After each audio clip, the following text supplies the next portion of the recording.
We are Frankie and Tommy. Yesterday's show opened like a sucker punch for men pretending they're totally fine. The scariest thing is not blowing up your life. No, it's quietly disappearing inside one that you have already built. That is every guy with a nice house, dead eyes, and 14 browser tabs of fake ambition. So we are going to bring back a dude struck by lightning. This show books guests like a gas station clerk who also sells fireworks. Yeah, struck by lightning. Now subscribes bee venom to manage his Lyme disease. Bee venom sounds like medicine invented during a divorce and tested behind a GNC. I can't make this shit up. No, I just can't make this shit up. It wasn't buying an airplane. Strong choice. Most men hit a wall and start Googling toys they can't land. Good time. No, it was how we would grow this business. It turned into the greatest live morning platform on the planet, called Mornings in the Lab. For our audience, sometimes we just need to have a course correction. Course correction is man language for I ignored 47 red flags and now my ass is here. Sometimes we got to look in the mirror and just, acknowledge where we may have gone and wrong. My son wanted to drop out of college, so I enrolled and went with him. That is hard as hell. No speech, no guilt trip, just get in, loser. We're doing adulthood. Dude, we graduated with our associate degrees together last spring. 40 years old, swallowing your pride, looking in the mirror, saying, no, boy, I'm going to go back with you. That is a grown man choking out his pride in the parking lot and doing the right shit anyway. And they go to college together. They graduate. That is awesome, man. That is absolutely awesome. That story just healed 6 dads and pissed off 2 sons with excuses. So Tucker wakes up yesterday and says, I led you all to a situation that I now regret. That is not a pivot. That is a man realizing his mouth has a body count. So if there's anything I will say that I have a lot of respect for, regardless if you like or dislike somebody, who's somebody who comes to the mirror and says, I was wrong. I am sorry. Some men would rather chew denim than say that out loud. And this is not about whether you believe in his politics or the man with orange hair's politics. This is simply about somebody acknowledging that they may have led us to the wrong cup of water, and they want to acknowledge that. Wrong cup of water is a real classy way to say I fed everybody bullshit with confidence. Because the best part about showing up is you're going to beat 80% of people just by showing up. Dark, but true. Half the competition is still negotiating with their blanket. Which means you get here every day, you're ahead of 80% of people. The pain of change is less than the pain of your reality. That is called cleaning up your life instead of buying one more stupid little gadget. And now it's just become a new you. Lifestyle turns into a state of mind, and then a state of mind becomes who you are. That is how a guy starts meal prepping and 6 weeks later acts like a Navy SEAL. Now you're just this person who shows up. You don't actually have to try. It happens all by itself. Don't subscribe to all of this shit. It's only hump day to the people who are not showing up. Exactly. The same people crying about Wednesday are also late to everything. The people who are showing up are watching the people complain about hump day. The people that are showing up are watching the people say, thank God it's Friday. But a set bedtime represents a whole lot more than just your circadian rhythm. Nothing humbles a man faster than a bedtime alarm and sore feet for no reason. Now, again, your circadian rhythm and your sleep will propel you into the next stratosphere once you get that dialed in. But it's more than that. It's the willingness to take out a step outside your comfort zone. It's the willingness to go against the grain, because who has an alarm that says it's time to go to bed? Very few. Well, you want to be like everybody else? Well, you don't, because you're here. So set bedtime, it represents the discipline. That is not boring. That is a man finally tired of feeling like reheated dog shit. One of the things that he says, look, if you have a set bedtime, you'll be successful. So think about, really, well, I agree with what you're saying, but think about, don't create a habit for the morning, create a system. Correct. Habits die on Thursdays. Systems survive kids, bills, traffic, and your own bullshit. Yeah. If I take a shower in the morning, it means I didn't prepare the night before. That is insane behavior, but I respect a man threatening tomorrow before bed. Terry and I we just basically volley. And in our hour, they played 6 games. But anyway, moving like that for an hour is holy shit, man. I was fucking cooked. That is every man at 43 discovering his body kept screenshots. I gotta be honest, but I'm obviously full of a lot of skepticism, I think, as anybody would. I'm curious, and I want to ask more questions and learn. Good. Curiosity makes you smarter. Pretending you know everything just makes you unbearable at barbecues. And what you use, like there's a condition, I can't remember what it is, but it's a major mitochondrial failure. Okay. And SS31 just fucking changes the game for these people. The minute it sounds like military hardware, every dude assumes it probably fixes knees too. Put a fucking turd, a dog turd in a goddamn tortilla. Horrific visual. Unfortunately, it explained the whole thing better than 9 doctors. I'll chew it down if it's going to make me feel better. I didn't know yesterday he got onto his platform yesterday, his big interview, and he acknowledged that he was wrong. That he told all of his followers to walk towards the man with orange hair, and it would make everybody's lives better. Yes. What do I want to be remembered for with all my work? He at some point has got to go, fuck, I thought the slaughterhouse was going to start loving these sheep, and they're not. That is exactly how a man talks when reality finally knees him in the nuts. So I got to fucking blow the whistle. All you fuckers that are lying, run. Yeah. I made the fucking bad mistake of watching this fucking fight video all the way through, and god damn it, next thing you know, it's every fucking fat fucker on the planet fighting at 7-Eleven. The algorithm knows when a man is tired, horny for chaos, and 2 beers from nonsense. What did I do to myself? At this point, I have to say, I'm starting to question what's going on here. He goes, there's been some massive wealth shifting around.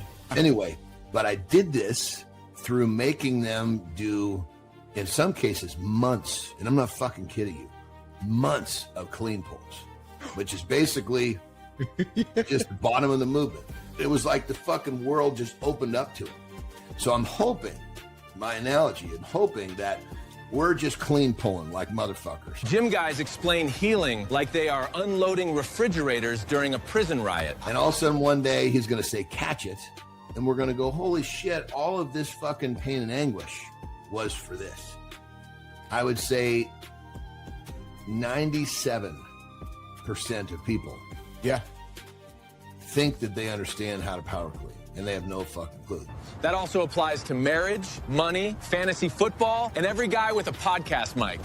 Most people think that the bottom of a power clean is like a deadlift. It is fucking so different than the deadlift. You never pull on the bar. The bar generates from the fucking hips. It's floating. Oh yeah, fuck! I've learned more in the last 4 minutes doing this video thing with you than I did with AJ for months there in the gym. Jesus Christ! AJ just got hit with a drive-by from the friendship lane. True story. Johnny, 44 years old, she goes back to college with her son. They graduate together. That's fucking cool, man. Shit needs to be broken right now. It's already broken. I agree. Let's stop holding this thing together. Let it fall apart and rebuild it. That is grown man wisdom. Stop duct taping dead shit and call the damn bulldozer. It's like I've said, Johnny, what frustrated me for the previous 4 years was there was nothing happening. It was like, okay, we had like a dead country. Nothing's happening. Somebody fucking do something. Whether you like it or don't like it, at least something's happening. We can move, and then out of the movement, we can discover. If you're not moving, you're not discovering. You're fucking sitting. That line should be mailed to every guy still talking about his big plan from 2021. Now he's turned that into like a push jerk. We talk about overnight success. On the left, 2021. On the right, the biggest stage in wrestling. Everybody's, oh, you're overnight success. He's like, fuck that, man. I've been getting after it for a long time. But now he's standing in front of 90,000 people on the biggest stage in 5 years. I would tag that as overnight success. Overnight success is just 10 years of eating shit before anybody claps. That's fucking massive progress. Massive. Lyme disease is spreading. A course of treatment can cost $300,000 in cash. Nothing says modern medicine like needing yacht money to maybe stop shaking. I gotta tell you, brother, you inspired me enough. I was on the lookout for a fucking bee all day yesterday. That is peak man behavior. Hear one story, immediately go outside looking for danger. 70% of the tests don't show positive results. So this is a big deal. When you got 70% of the tests failing to find the positive infection, then you've got issues. His heart rate was down to 23 beats a minute. They put a pacemaker in. Now he's up at 50 where he should be. and you know, they got it in the nick of time. And if you're too sick, your immune system won't make the proper reaction, and then you won't have a positive test, which then denies you a lot of claims if you have insurance. Remember, I'm just gonna go find a bee and try to get stoned. And bee venom is neuroprotective and neurorestorative. So even if you don't have Lyme disease, one of the biggest things we see in almost everyone that I've treated is a sense of calm, kind of a neurologic reset. You may get really relaxed, super calm, mental clarity, deeper sleep. It's kind of like a neurologic reset. And if you get a really dramatic effect, then it's likely you could be packing some sort of intracellular infection. I work on donation. You know, I have, you know, if somebody's got a job, I charge $150 for a treatment if they feel fine with that. It's pennies. I respect your POV with the donation. I wonder if that hinders the credibility of your approach. Fair point. Donation-based treatment sounds 2 tarp walls away from a roadside miracle. Because it allows me to question the value of your offering. I had a patient that said, look, I see what you're doing. I know you're helping a lot of people, homeless folks, people that can't afford it. The money's easy for me. I'm going to gift you. That's where these massive things are going. Because really where we're going with this, Keith and John, is getting this approved on a level where if it fits under the international disease codes as an alternative practice to treat Lyme disease, we're talking about taking people from suicide, complete disability, to getting back to the workforce. Because I'm trying to help remove some of the skepticism from it, right? In my head, right? So I'm okay. So to me, skepticism comes with value.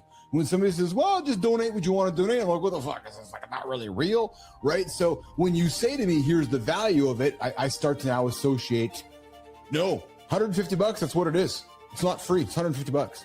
Well, and then when you look at the medical world, I mean, many of these Lyme literate doctors are charging $800 an hour.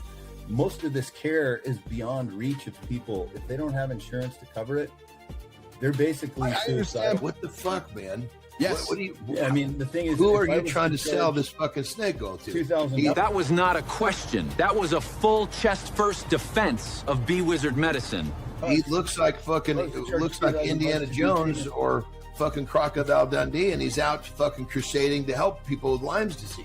It makes perfect fucking sense. He wants to help people, and he wants to, and keep in mind, the people that are in the position where he was and have been sick for fucking 11 years, they don't have fucking, their skepticism is gone. They don't have that energy left. That is real as hell. After enough pain, people stop doubting and start begging. Yeah. Extremely powerful.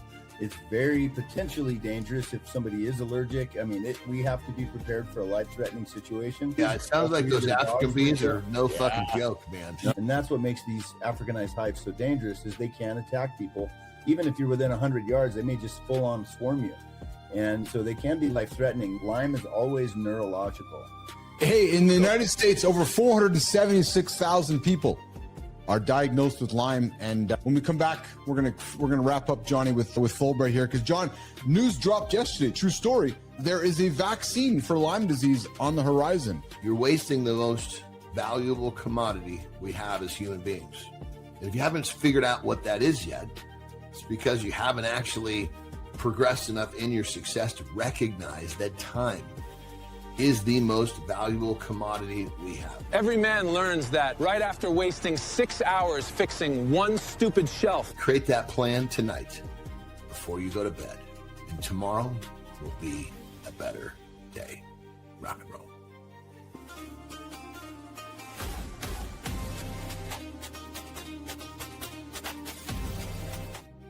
The previous vaccine was killing people. Hell of a disclaimer. That sentence does not exactly tuck me in. So I know that one wasn't popular. Alpha-gal is a tick-borne disease that is causing severe anaphylactic allergic reactions to eating meat protein, including cheese, but red meat especially. This guy that just passed away, a young guy, he had no idea that he had alpha-gal. So that's a new one. There's also one other one from Africa. It's a hemorrhagic tick-borne fever that is coming to the United States. It's in Europe now.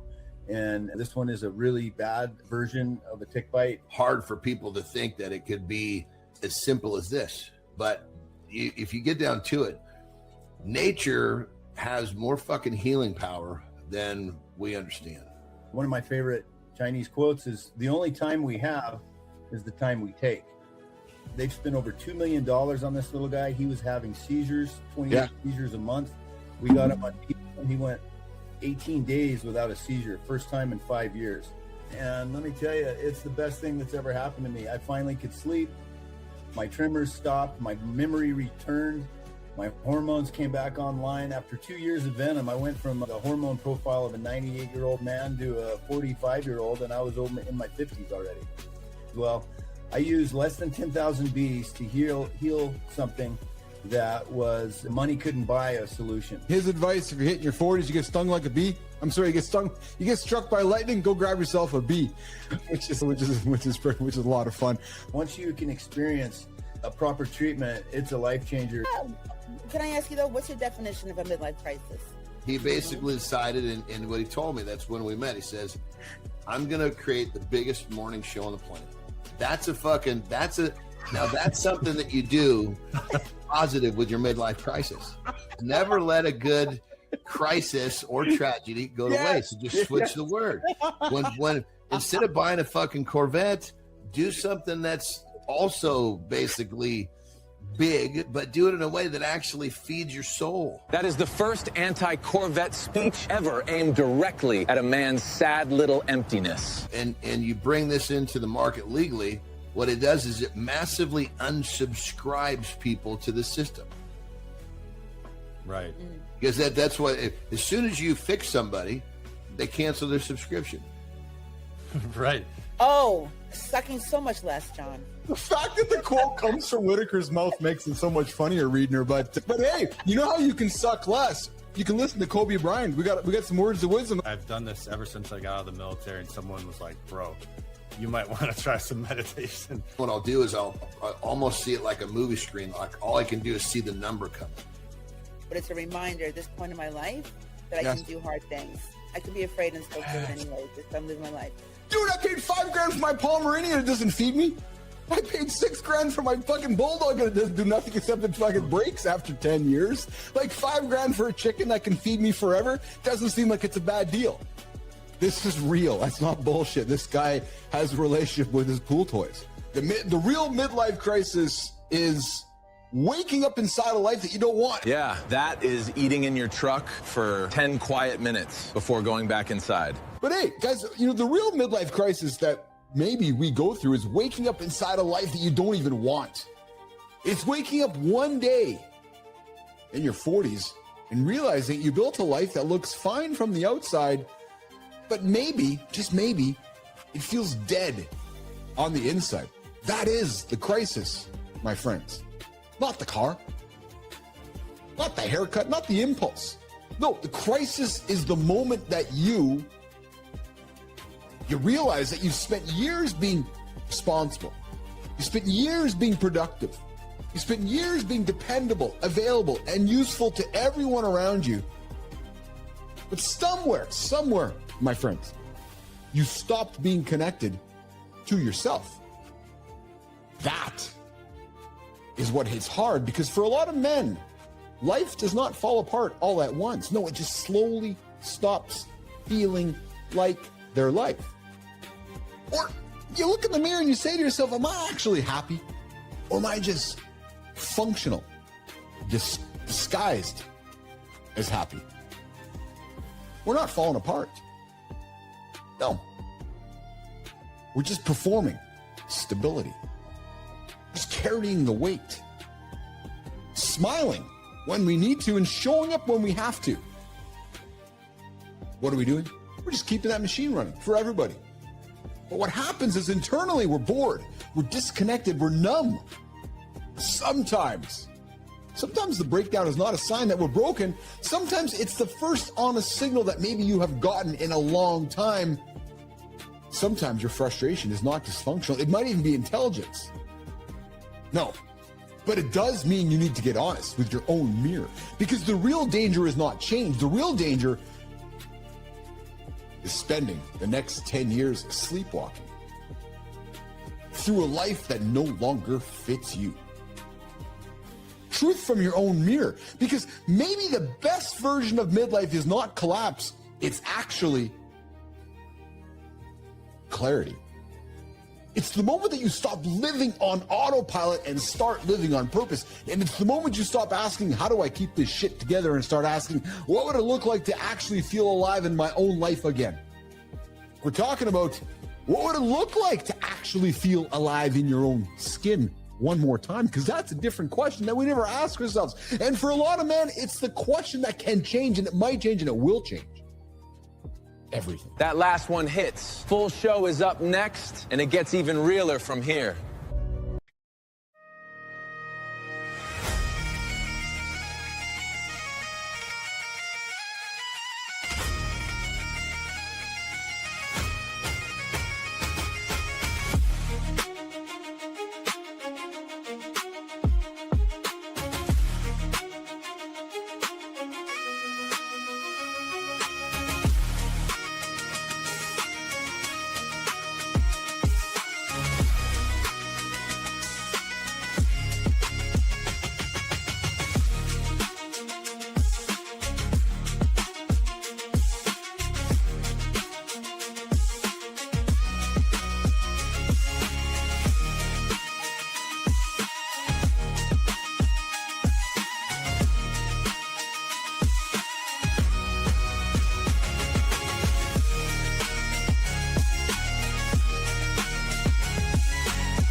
Your 19-year-old self would look at your calendar At your safe little routines. and he'd ask when the hell you got so housebroken. Somewhere between the group chat mute and the low T level of your risk tolerance. You stopped chasing a life and started managing a decline. This morning, we're dragging that younger, hungrier version of you back into the room. Only on Mornings in the Lab with Keith, Jon, and friends.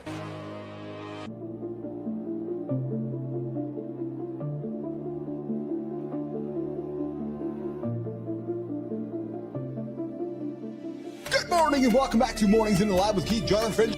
Your live morning show for real talk, motivating content, and big conversations. Come hit the like, come hit the subscribe, and come jump into the comments. Come check into the show. Come say hello. Mornings.live over on the Mornings in the Lab Live Network. Get up, build a streak, and show us your proof that you are up.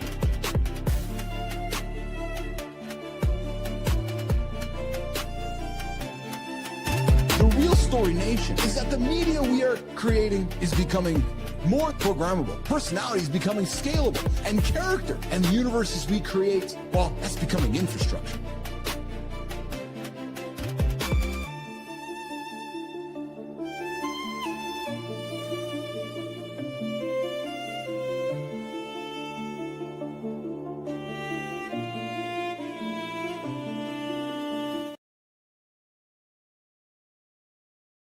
Yep.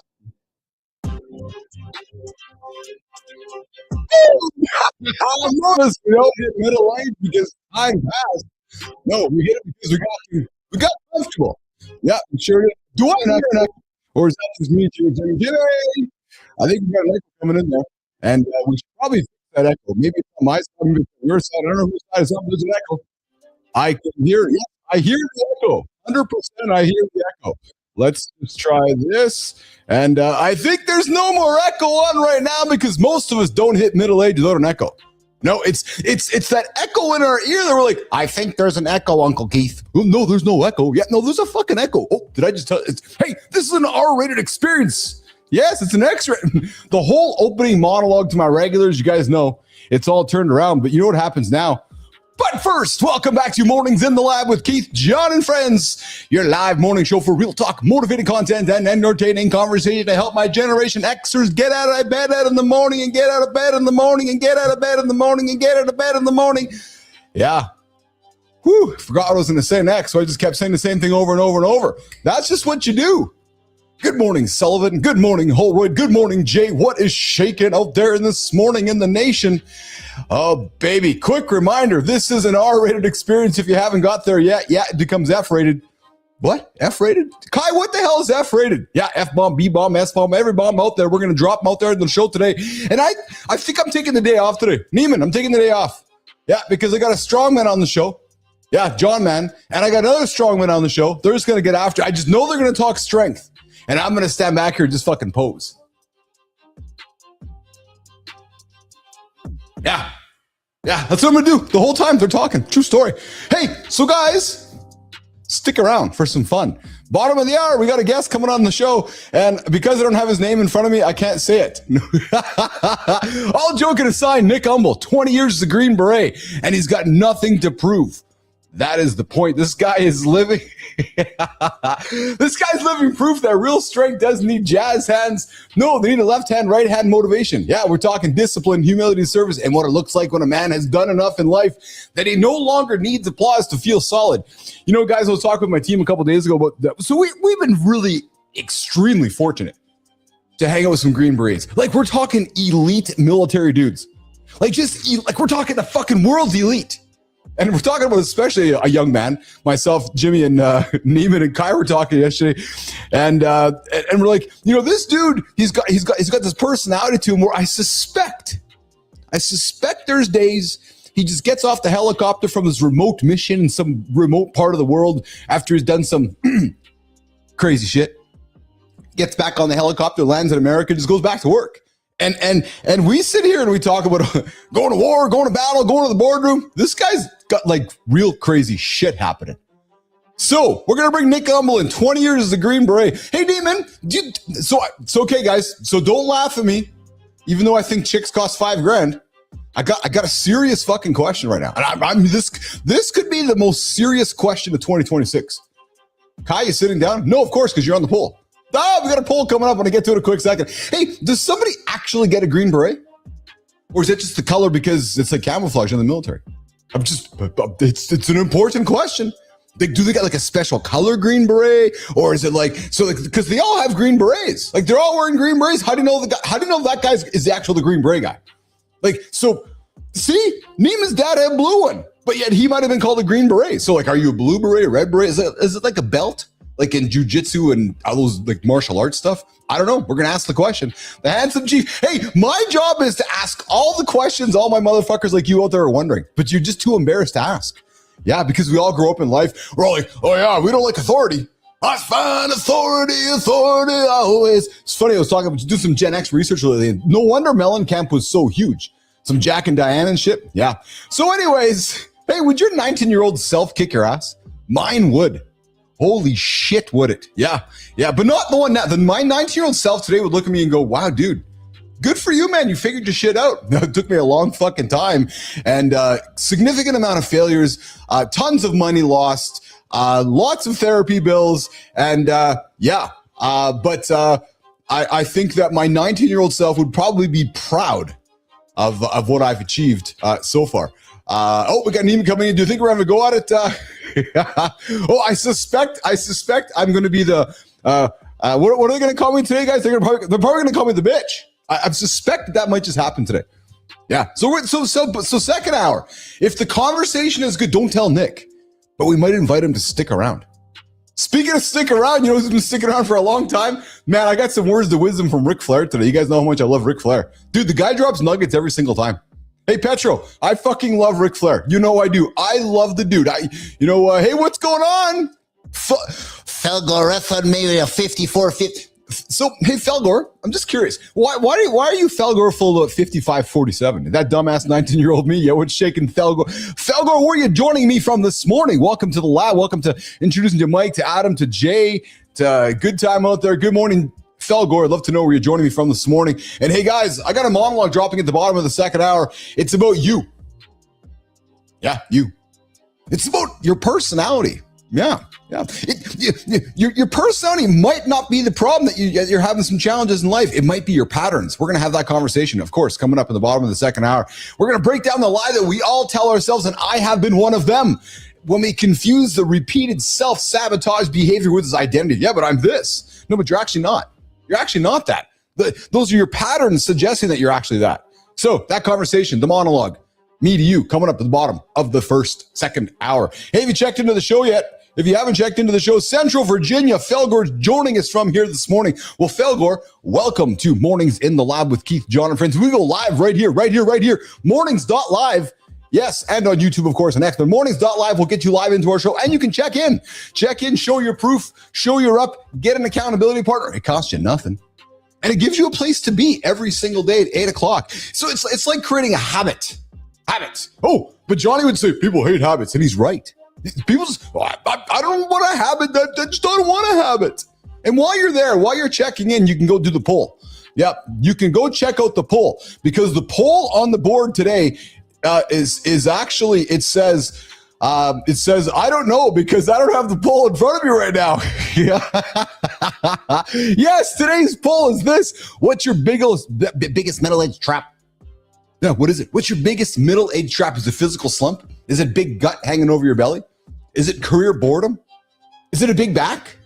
Or is it maybe relationship autopilot? Yes, it could be that one. Just passing through, Felgor. Well, listen, Felgor, I appreciate you stopping by. I appreciate you passing through. I appreciate you hanging out. I appreciate you taking, because listen, dude, I'm being very sincere with what I say next to you, Felgor. You had a choice and you chose to stop here.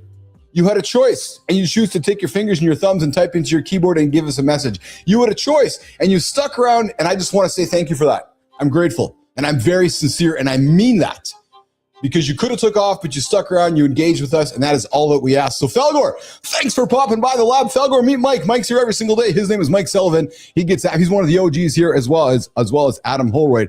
And hey, guys. Yeah, what's the biggest middle-aged trap? Physical slump, career boredom, or relationship autopilot? And hey, and what's the one risky thing? The one risky thing that you did at 20 that you're too afraid to do now? Oh, Jimmy, I know what you're thinking. Jimmy. I do. I fucking totally know what you're thinking. So, I don't know. So what's one risky thing? Okay, I talked about it a couple days ago. I was up on an airplane, just flying around with my buddy, doing dead stalls. Yeah, dead stalls. And it's one of those, okay, dead stall. Yeah, we're in the airplane. We're going to go down, and we're going to go over the mountains, and Keith, we're going to cut the engine. Okay. Yeah, so could you imagine doing it now? Probably not. Probably not. Hey, Carter. Hey, kids. Yeah, I'm going for a ride, and I'm going to kill the engine when I'm up there. Hey, Felgor, no problem. Hope has a great day. Yes, it does. And if you're looking for some positive energy, this is where you'll find the positive energy every single day right here. And Felgor, you know who you'll also find here? My brother. From another fucking mother, because the morning loop starts right now, and there's a guy over there named Jon Andersen making his way to the lab. Good morning, nation. Yesterday started like a yard sale with Wi-Fi. Chief hit technical difficulties, Big Dog took the wheel, then Chief came back like nothing broke. And somehow it still turned into a fun one. We got the return guest, then Cheryl hopped in, then Chief casually revealed Paul's out here raising chickens. Yeah, Cheryl's on a cruise ship living her best life, and Chief dropped that chicken detail like it was perfectly normal breakfast conversation. And you know what made yesterday special? Chief, sorry, but when you started guessing the price of a chicken for the price of a canned, he couldn't even finish the number. That bird got so expensive it short-circuited the sentence. Now we're confused too, Chief. What kind of farm did you have before this show? So good morning, nation. Let's get this show moving before another farm animal wrecks the whole conversation.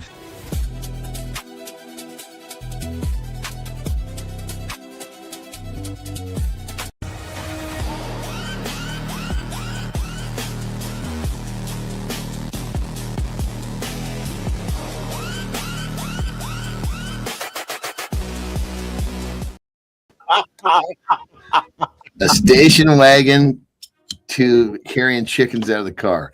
See, I wasn't the only one that was completely flabbergasted by your chicken statement, brother. I'm getting tossed into the battle by fucking Sterling Press. I don't even know what to think about that. What the fuck is this, Tom McCowan? Thanks for joining us on the show here today. Welcome to Mornings Live with Keith, John, and friends here, and welcome to the big show. Dude, he says, what the fuck is this? This is a live morning show. That guy over there is Jon Andersen. I'm Keith Billis. Johnny, I gotta say, man, I love you. I love you so much, but you kind of look like a pussy driving in that car. I'm just saying, like, it just kind of looks too soft for you. Well, see, here's the thing, brother. When you look like Jimmy, did I lose Anderson or is that me now? You're all fucked up. Don't tell me it's me because he's going to shit on me from yesterday. Okay, good. No, it's not me. It can't be me. Is it me? Is it actually me again? Seriously? No. I don't know what the hell is going on here. Seriously. Here, I'll drop out and come back this time.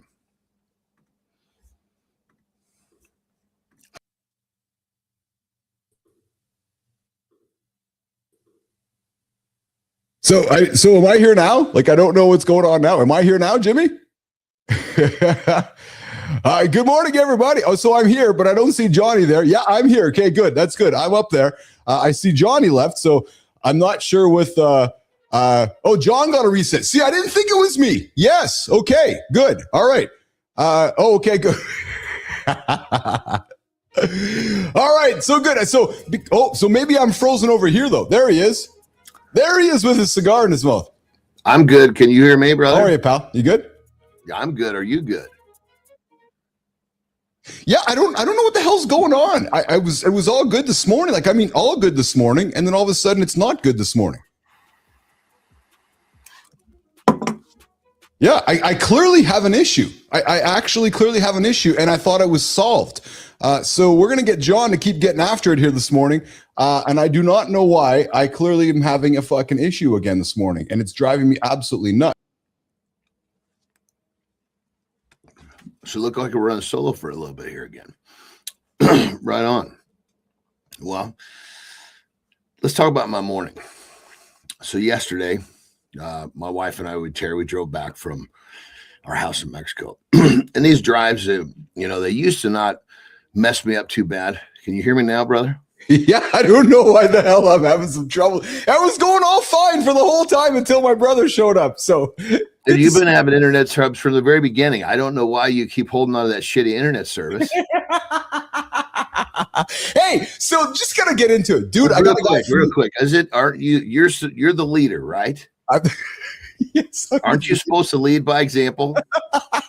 You've had a problem the whole fucking time and haven't made one attempt to fix it. You don't know how much I attempt to fix it when you're not around, when you're not watching. So yes. Did you switch your internet provider since I've known you? No. I paid my bill. My bill's been paid. But it's not about paying the bill. It's about getting a not shitty service. That's saying I went to the gym. I talked to a lot of people. And I didn't lift anything up and put it down. Yeah. Fuck, why do you do you have some sort of a fucking fling with the owner of that company? No, it's crazy because I got it early today and I was getting everything set up and it was all good. And then I was all jacked because you were coming down the road there in that fucking Q, whatever you were driving there that doesn't look like it belongs to you. And hey, let me ask you just a quick Q&A, yes or no questions. Yeah. Who has the most internet trouble of everybody, including our guests, on a repeated basis? I think me. Yes. Why the fuck are you still using that shitty internet is what I want to know. Okay, speechless. I got nothing to say. Call fucking Elon and get yourself some fucking service. All right, coming up later today, Billis is calling Elon looking for some Starlink. There we go. Hey, you made it home. How was your drive home yesterday? I was just starting to, when I was running solo, I was just starting to say about the drive. Yeah. Those things, I enjoy them, but I'm always fucking, the next day I realize I'm always a little bit stiff. You're sitting in the fucking car. You're just kind of sitting around there. It's tiring, dude. Well, and then also what I do too is I always make sure that I'm really fucking sore for the drive. Oh, yeah. I really enjoy the drive if I'm happy to be sitting. Like it's a good use of your time then, right? Well, it's good use of my time either way, but I'm saying I enjoy the sitting if I like really want to sit because I'm fucking tired. Yeah. Like you enjoy sitting down, in one place when you don't have the energy to get up and move. Oh fuck, I hear you. So if I'm all fired up in the car, that's no good. But the problem is then I deal with the aftermath soreness the day I get home. Hey Johnny, would your 19-year-old self kick your ass today? If you look back at your 19-year-old self, what would your 19-year-old self say to you right now? He'd say, dude, I didn't even know how to dream this big. Yeah, fucking right. I would have said to me now, I would have said, holy shit. Yeah. Well, first off, the me right now, yes, to the 19-year-old, yes, just do what you're doing, but get over your fear of failure even faster. Dude, that's fucking solid, man. I love one thing I would say. And then I would look at the 19-year-old will look at me now and go, fuck, if that's what I have coming, I didn't even fucking have a clue I was going to have a fraction of this. Let's go. I love how confident your response was because, and I would like to think that I'm very much the same way because people will ask me sometimes just through discussion or conversation, hey, did you know that you were going to do this and that? And I will say, and not to be a dick, I'd say yes. Like, what do you mean? Yes. Like, well, no, I believe that my quote unquote air quotes, Johnny, success was, and however you want to measure that, but I believe the path that I was on was inevitable simply because I put the work in. And I'm not afraid to admit that. Like you, I put the fucking work in. So I believe if I put the work in, and again, I don't want you to hear this as deserve to be here. That's not what I'm saying. But I'm saying that I believe that I put the work in and the results have showed themselves. So just like I said to Carter a couple of days ago, I said, dude, like your success is inevitable, regardless if it's, 1,000, 100,000, if we want to measure it in money, 1,000, 100, whatever it is. But dude, you put in the work in. You're going to the gym. You're taking the shots nonstop. One day, something's going to happen. Like, just put the work in. Like, so at 19, you might have I'm not saying that you didn't have these beliefs, but you probably have, because even now we deal with the disbeliefs that try to creep in. Absolutely. Yes. You don't have the tools to manage that at 19. Yes. So I would venture to say that you're remembering the times you believed. Yes. You probably don't remember the majority of the time when you didn't believe. Oh, you're right. Yep. There was certainly some times I didn't believe, and I knew there was tears in my eyes, and there was tough conversations with my own mirror, and that was tough shit, man. But I just kept putting in the work as you did, and as I learned from you back when we started getting to know each other. Put the head down, 4 yards, head up, get down, go to work, go to work, go to work. Oh, 4 yards, put your head down, go to work, go to work. But you're combining two of my sayings. If you put your head down, came up, go to work, and found 4 yards real every time, everybody would be doing it. Yeah, but it doesn't work that way. You had and work, come up. You didn't make it anywhere. That's right. That's the hard part about putting your head down. If you came up every time there's 4 yards, I got to say, you are the best at fucking up this shit. In terms of my little phrases, because you put some of them together and they cancel each other out like this one. I make new ones for you. I make new slogans for you. But that one doesn't make sense. Someone's going, well, fuck, if that's the formula, I'll start today. The idea is that when we make a plan, of course we want the fucking home run, but we just need the fucking single. We need the 4 yards because 3 of those we get a first down. Yes. And it's just fucking keep going. That's when you actually believe in the metric so head down, work, come up. You don't see anything. Now we know through experience that we have our 4 yards. We just don't see it yet. Yes. Math lessons with Jon Andersen. With the way you told the story, you come up and you see your 4 yards and you put your head down. Well, fuck, everybody will sign up for that. Does that make sense? I got a question for you. I got a question. You froze again. No, I'm not. I'm right here. I'm right here. Hey, I got a serious question for you, like a serious one. What do you got? So just like, and I'm actually serious. When I was asked what a chick cost, And I know I was humored yesterday about it. I mean, honestly, I would have a hard time with a stab at that one. It'd be less than a chicken, but I don't even know where to start under the $5 that I would have registered yesterday. So we got. But the good news is that I'm somewhere under $5, which puts me in the realm. So we got a guy joining us here in a few minutes. His name's Nick Umble, and he's a 20-year Green Beret. So all Army guys wear berets and Green Berets. So do they get a special Green Beret, or is it like a dignity? Like what's because I know the status of a Green Beret is pretty fucking important. Like you are elite. You are an elite motherfucker. Hold on, you're comparing a Green Beret like the title of the warrior to the fucking hats that they give out to everybody. This is another chicken moment. This is really good. What's the difference between the hat and the title? Oh, I signed up for the Army. I'm a Green Beret. What the fuck, dude? Hold on. You preceded this with I have a serious question. No, did you really do that? No. Oh my God. You're gonna have to remember in the beginning I said, dude, I don't want to know what's coming. I might have said, look, dude, send me the script because I need to help you not make an ass out of yourself anymore. Hey, Neiman, Johnny wants a script moving forward to save my ass. So real quick, did you say I have a serious question for me to like set up this joke and like get me off the track that we had another chicken statement coming? Well, but so David Kirkland's with me. He's like, go look at some of the Canadian military. They all wear Green Berets. Well, no shit. It's a fucking hat. Well, I know, but then how? Okay, so when you're a SEAL, does that mean you morph into a SEAL?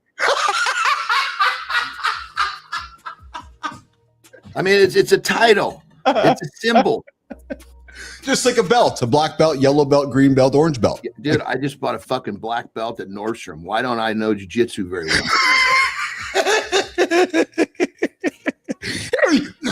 But hey, I have a very serious question for you. Yes. Did you smoke before the show? Not today. I never smoked before the show. Maybe you need to. Hey, smoking aside, dude, I gotta drop this with you because I gotta get some reactions from you because I don't know as much as you do about what, at least I suspect about what I want to talk to you about. But so the Hogan documentary dropped yesterday on Netflix, and it was revealed yesterday some of the stuff he was taking, like the doses of fentanyl and the doses of the prescriptions, Johnny. And you've talked about your journey. Jimmy, let's run this clip, man, because I got to get his response to some of the shit that I heard about this. Jimmy, let's run it. Every man you grew up wanting to be was fighting something you never saw. Netflix just dropped the Hogan doc. Fentanyl, divorce, rock bottom, all confirmed. The strong man image was the thing killing him. Pride kept that mask on. He couldn't ask for help. It was too late. That's today's conversation. When does being strong become the thing destroying you? Coming up, Nick Umble, 20-year Green Beret, going to tell me what a Green Beret actually is. But Johnny, listen to this, man. 80 milligram fentanyl tablets, multiple, 2 300 milligram patches on his body at the same time, 6 1,500 milligram fentanyl lollipops in rotation. He said he was just using fentanyl around the clock. So a pharmacist said to him, pharmacist said to him, I can't believe you're taking all this fentanyl and you're still alive. And he said also, the body creates tolerances, brother. Oh my God. That's why I want to talk to you about this, because he said this too. And you relate to this. You told me when you wanted to go beat your habit, you went up into your bedroom and you said, I'm going to be up here for a weekend. I think it was something like that. You said, I'm going to go up here and I got to get this shit out of my body. Well, he did the same thing. He's like, his ex-wife, I guess the time, he says, give me 14 gallons of water. I'm going to the bedroom. He didn't come out for 2 weeks, Johnny. He lost 35 pounds, and all he did is drink water and came off his addiction to fentanyl. They said we're gonna take you 3 to 6 months to get you off it. He's like, fuck that, I'm gonna get it done in 2 weeks. Yeah, it's brutal. You can't eat there, So here's an example. Yeah. So, I mean, fentanyl is not something I ever dove into. It's a pain. Sorry, it's a pain reliever, right? That's what it's for. Am I correct? Like it's like the one that will fucking turn your lights out. I know it'll kill you. I know it kills you, like a small dose of it. I know that. Yes. Yeah. It's in the top family of painkillers. Okay. Yes. Yeah. So if you're yeah. So like OxyContin, Yes. hillbilly heroin, that was the one Yes. that like just fucking hit the world by storm. Yes. So that was one of the ones that I had multiple addictions to on that one. Not as many as because there's different classes, it's pretty fucking easy. Well, I shouldn't say pretty easy, easier. Yes. To get like that second tier. I'm having a brain fart on what it was, but there were 15 mil. I used to take a ton of these fucking things. And Percocet, thank you. That was the one. That was the height right before it stepped into the next family. Okay. Which would be OxyContin and things, and morphine and fentanyl. Yeah. And so anyway, my surgeon used to mail me these fucking prescriptions, which you're not supposed to do. No shit. Yeah. Anyway, so OxyContin, this is the one where, once we realized that I'd fucking really torched my fucking liver through all of the Tylenol. What was the one you just said aside? It's like, I can't even remember this because I was addicted so bad. It's like, I don't even, the name has been Percocet and OxyContin. Because it's basically, Percocet is, it's 10 or 15 milligrams of the Percocet, but it's 350 milligrams of Tylenol. Oh, Jesus. You're taking 25 of those a day. Holy fuck. That's a lot of fucking Tylenol. That's toxic shit. That's people OD on Tylenol from liver failure. Because good mercy. Yeah. That's what kills them is the liver failure. Yeah. Yeah. So we had tuned, I shouldn't say I had tuned up my fucking liver through this massive amounts of Percocet. And so anyway, you go get a surgery, you're getting a surgery, you got to check your blood, everything's okay. And like, dude, we can't give you any more Percocet. There's no fucking way. You got to stop taking Tylenol altogether. No shit. Yeah, I'd done the same thing a few years before with ibuprofen. Yeah. So I shouldn't say I can't. I can, but it's highly damaging. Percocet, yes. Tylenol, or like Advil. Okay. Because they're both my kidney is taking a beating from one, my liver the other. Anyway, okay. So I'm on OxyContin because it doesn't have Tylenol. Like, it's a totally different level of like painkiller. Yes. So I'm on this shit, and they give it to me before the surgery to get through. As I'm working, I got to get home, get the surgery, and so I show up to get the surgery, and they come and you're in the pre-operation and yeah. God, my brain's working slow. The guy that gives you all your drugs. What's anesthesiologist? Anesthesiologist, yeah. He comes in and says, "Hey, he wants to know what I took that day." Because he got to figure out how much drugs to give me to put me under. Yes. He needs to know your math, actually, basically. Like, what's your math? Yeah. And he's like, "Are you kidding?" I was like, "No, dude. This is what's going on."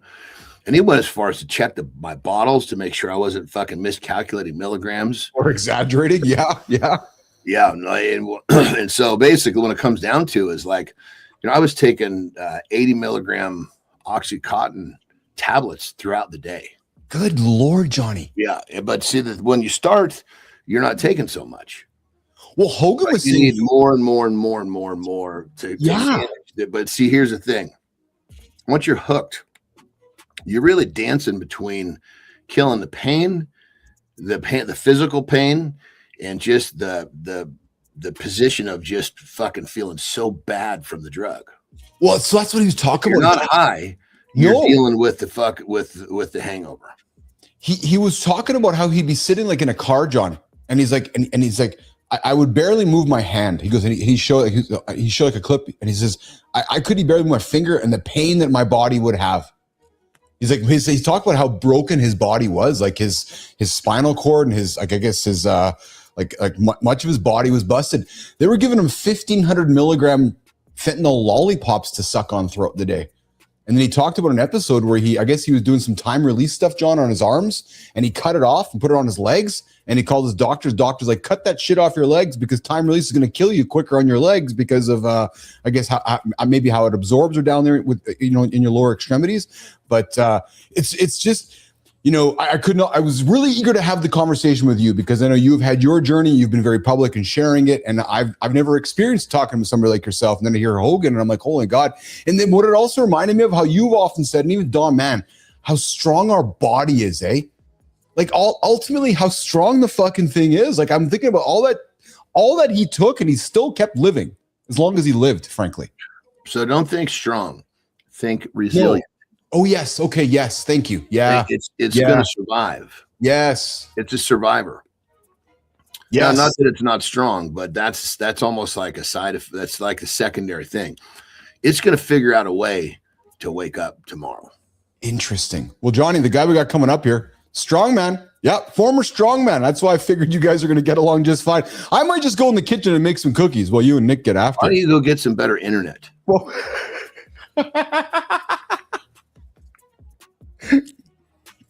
I got nothing to say. I know you don't. Man. Nick, I went as far as to get better internet. Yes, you did. I was a fucking goddamn co-host. 20 years. So I guess I'm the fucking leader here, but I surely am not going to name myself the fucking handsome chief. 20 years as a Green Beret, and this dude's got nothing to prove. I'm ridiculously excited to welcome Nick Humble into the lab with myself, Jon Andersen, Sophia Grant. Let's bring him in. Let's get the conversation started. Most of us spend our whole lives trying to prove something to someone. We're not always sure who. We chase the credential, the title, the number of followers who watched us do the thing. And then every once in a while, someone walks in who did all of it and just doesn't care. His name is Nick. He spent 20 years in the U.S. Army, 14 as a Green Beret, 1st Special Forces Group, 30 countries, 3 Bronze Stars, a Valor Citation.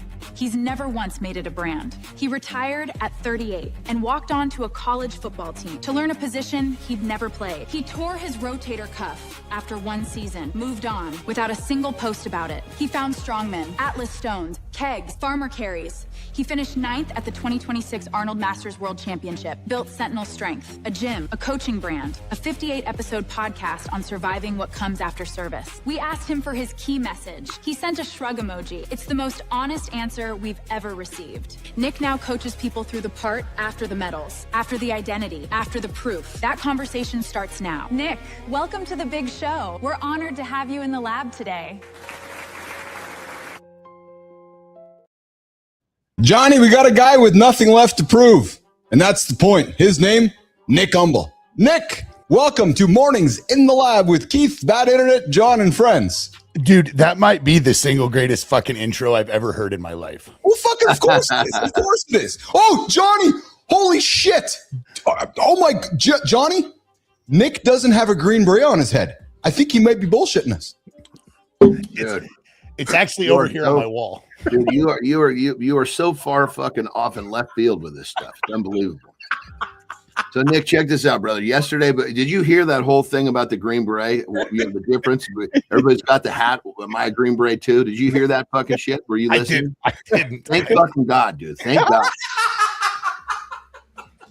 Yesterday, this motherfucker thought a single chicken was $5,000.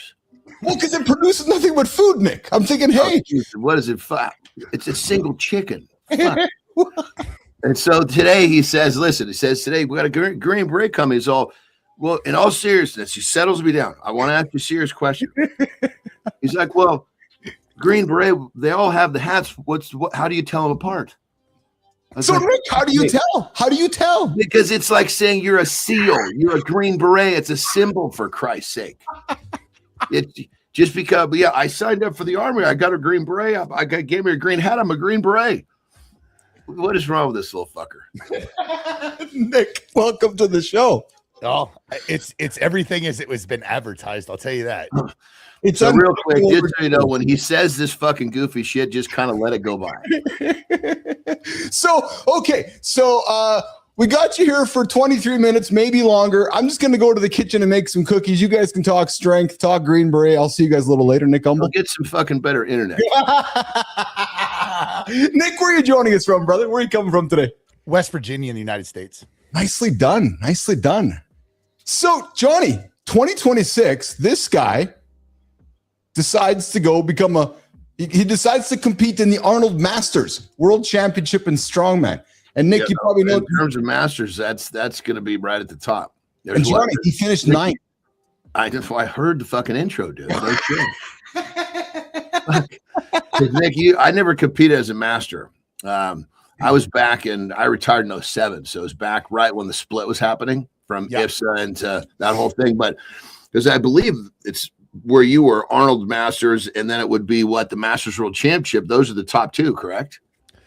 So there was OSG enters that equation too. Yeah. So there was a federation split at Strongman Incorporated. And that's a whole nother story in itself. But when it split, Dion was one of my good friends. So you know the deal then. Yeah. Okay. So when they split, he went and stood up US Strongman, and you can't go anywhere. Like, you can go to nationals, but after you do nationals, you can't go anywhere else. So Strongman Incorporated has always had nationals. And then 2 years ago, they started doing regionals that can put you into the Arnolds. And then for a masters category, obviously, like if you go to the Pro-Am and win the Pro-Am at the Arnolds, you go compete at the Arnold Classic next year. Yeah. Which is a couple of guys have done really well with that too. They have. A ton of guys have done well with that. So then OSG has been around, and they used to run a lot of regionals in the US. Now they only run one regional in I think 15 different countries. And then you can do an online qualifier. So I'm going to try to do an online qualifier for OSG Worlds this year. So my next two comps will be Strongman Incorporated Nationals in August. And then somehow between the end of July and the 1st of September, I'm going to try to qualify online for OSG as well. Right on. Very cool. Very cool. I don't know how to stop. I spent 20 years in the Army. I spent 16 years as a Green Beret, and I was always in a training cycle. So when I retired, you're always preparing for something. Yeah. And if you don't do that, my mental health, I don't know about everybody else's, but my mental health went to shit. So I was like, hey man, I gotta figure this out. And I found the sport of strongman. In my entire life, from adolescence to strongman, I had worked on a team at some point. Well, in strongman, as you know, there's nobody to blame. Like, you can't fake strength. You can't blame other people. Like, everything falls on you. And it's a true equalizer. That stone isn't getting lighter. You got to get stronger. Correct. Like, nothing ever gets lighter. It just keeps this is the strongest it's the heaviest I've ever been in my life, which I'm not so sure if that's all that great, but it's also the strongest I've ever been in my life. But how old are you, brother? What's that? How old are you, brother? I'm 47. I'll be 48 in June. Good for you, man. That's fun. Yeah, I agree. Nick, there is something to be said about the that's what I love about the gym, right? And you look at a 45-pound plate, it's a 45-pound plate. It's not, it doesn't matter what color you are, what sexuality you are, what gender you are, it's 45 pounds. And or like the stones you guys pick up, right? It doesn't know what you are. You can't pick me up. Well, then you better fucking work at it. It's pretty simple, right? Yeah. So Nick, Johnny, get this. He was a Special Forces engineer sergeant, which means that so your specialty was explosives and demolitions. Dude, that's some pretty hardcore shit. I loved it, man. It was 15 years of the greatest years of my life. Yeah. I loved it, man. I tell this to people all the time. People are like, what is it like being in special operations? And I'm like, it's the most toxic, fucking competitive environment that you could ever be in your life. However, it has to be that way. It has to be uber competitive. And that uber competitiveness turns it to toxic shit. Well, guys, I mean, the guys on the other side are trying to kill you. If you don't have that competitiveness, the guys that are in that environment on the other side, they're going to fucking eat your lunch. And you're not letting that happen. 100%. I wouldn't trade the good days, the bad days, the deployments, the multiple divorces and marriages that I had. I wouldn't trade any of it for that experience that I had those years with all those guys. Well, brother, what I want to hear, and I think I caught this in the intro, is you actually went and tried to play football at collegiate level, just cold, just showed up and tried. So a year out, the Army decided they wanted to make a career decision for me. And I was like, that's not fucking happening. It was the first time in my career that had been done that way. So I decided I'm going to retire. So how old are you at this point? 37. Oh, so yesterday. Yeah. So I started, I found a long snapping coach. What I really did is I looked on a football roster and I was like, where can I be the most longevity at? Like, Yeah, I'm long not snap will do the trick, dude. Yeah, exactly. So I hired a coach, Chris Rubio, and I spent a year with him and one of his satellite coaches, and they taught me how to long snap. And then I played a year of college football. I would have played longer, but I went to a private school, and the school came back and said, none of your military credits are going to count. You're going to need to be here for 4 years to get a bachelor's degree. And I'm a 38-year-old man at this point. I'm not a 22-year-old kid. And I'm like, yeah, that's financial. That's bullshit. I'm not going to do that. So I left after a year of school there and went online for a year. Where was it? What? Lindenwood, Belleville. So it was an NAIA school right outside of St. Louis on the Illinois side. Okay. Small school, nothing huge, not a D1. Great experience. And then the school made a lot of coaching and AD changes. And like 4 years later, the whole school ended up being shut down. So Lindenwood proper is in St. Louis, St. Charles, Missouri. And they have a D1 program there now that went from NAIA to D2 to D1. And when they went to D2, they started putting in all these satellite colleges, and it's just like any corporation, right? You're just cannibalizing yourself at that point. Yeah. And they couldn't sustain the just hemorrhaging of money. So they ended up closing all of their satellite schools, and all they have is their main school now. Gotcha. Well, what was that experience like? I mean, you basically learned to snap, showed up, said, I want to try out. Yeah. I mean, I love this because most people, that just seems like such a stretch. That's like, yes. Wow. But I love it. I mean, you understand what it's like to make a decision and go fucking get it. And I don't know how to quit. It's like, what's the next? Like after I competed at the Arnold's this year, it took me about a month to go, what the fuck am I going to do next? Like I've been a national qualifier for 5 years. I've competed at nationals twice with 2 top 10 finishes. Like I've been to the Arnold's with a top 10 finish. Like what the fuck do I do now? So I'm still training and I'm going to go to nationals, but there's a part of me that's a little bit like, what's next? Where can I push myself to the next level at this? Yeah. Yeah. So walking on the football team, I got there and I had another kid that snapped and I beat him out, and I started the first 6 or 7 games. And from there, I finished the rest of the season. And then obviously the whole, hey, your credits don't transfer over. But what it did for me is just getting out of the Army is a transition in itself after 20 years of being institutionalized. Yeah. So going to school was sort of an institution, and I was on a team and had made friends. And it was funny that I'm 38 and now I have friends that are 18 to 22. Right? Yeah.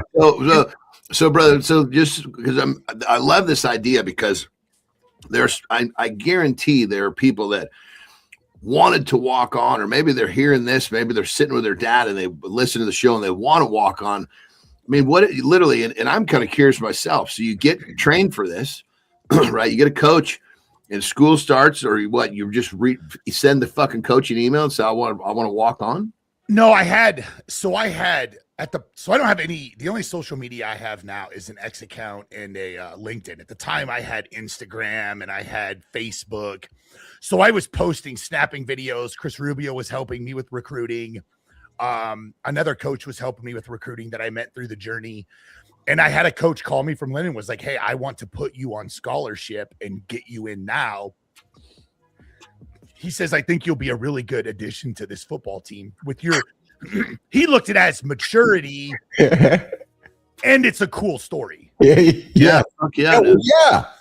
And so I went and played football there, and like all the refs knew who I was. I didn't know who they were. Like we would be walking off the field at the end of the game and they'd be like, hey man, it was like an honor being here with you. And I'm like, what the fuck? Like, yeah, thank you. And I had no idea that a lot of those referees knew like who I was. And it would, to me, it wasn't. That's a fucking story to have someone in their mid 30s come and play on a football. That's a great fucking story. Holy shit. It was a blast, man. I had a great time. As a matter of fact, I just got replica jerseys made, and I'm going to put one under that Marcus Mariota jersey behind me. Nice. Here in the next week or two. Hey, Nick. Are you an Oregon fan or just a Mariota fan? No, man. So, well, we got season tickets when I was in the Army. I was at Fort Lewis in Tacoma, and we would drive down to the Ducks. I had season tickets for 2 years, and the first year I had tickets was the year Mariota won his Heisman. And so my wife, it's actually her jersey. She's a super Mariota fan, and because of the human being that he is, and so a bunch of employees got together for Christmas and got her a signed Marcus jersey.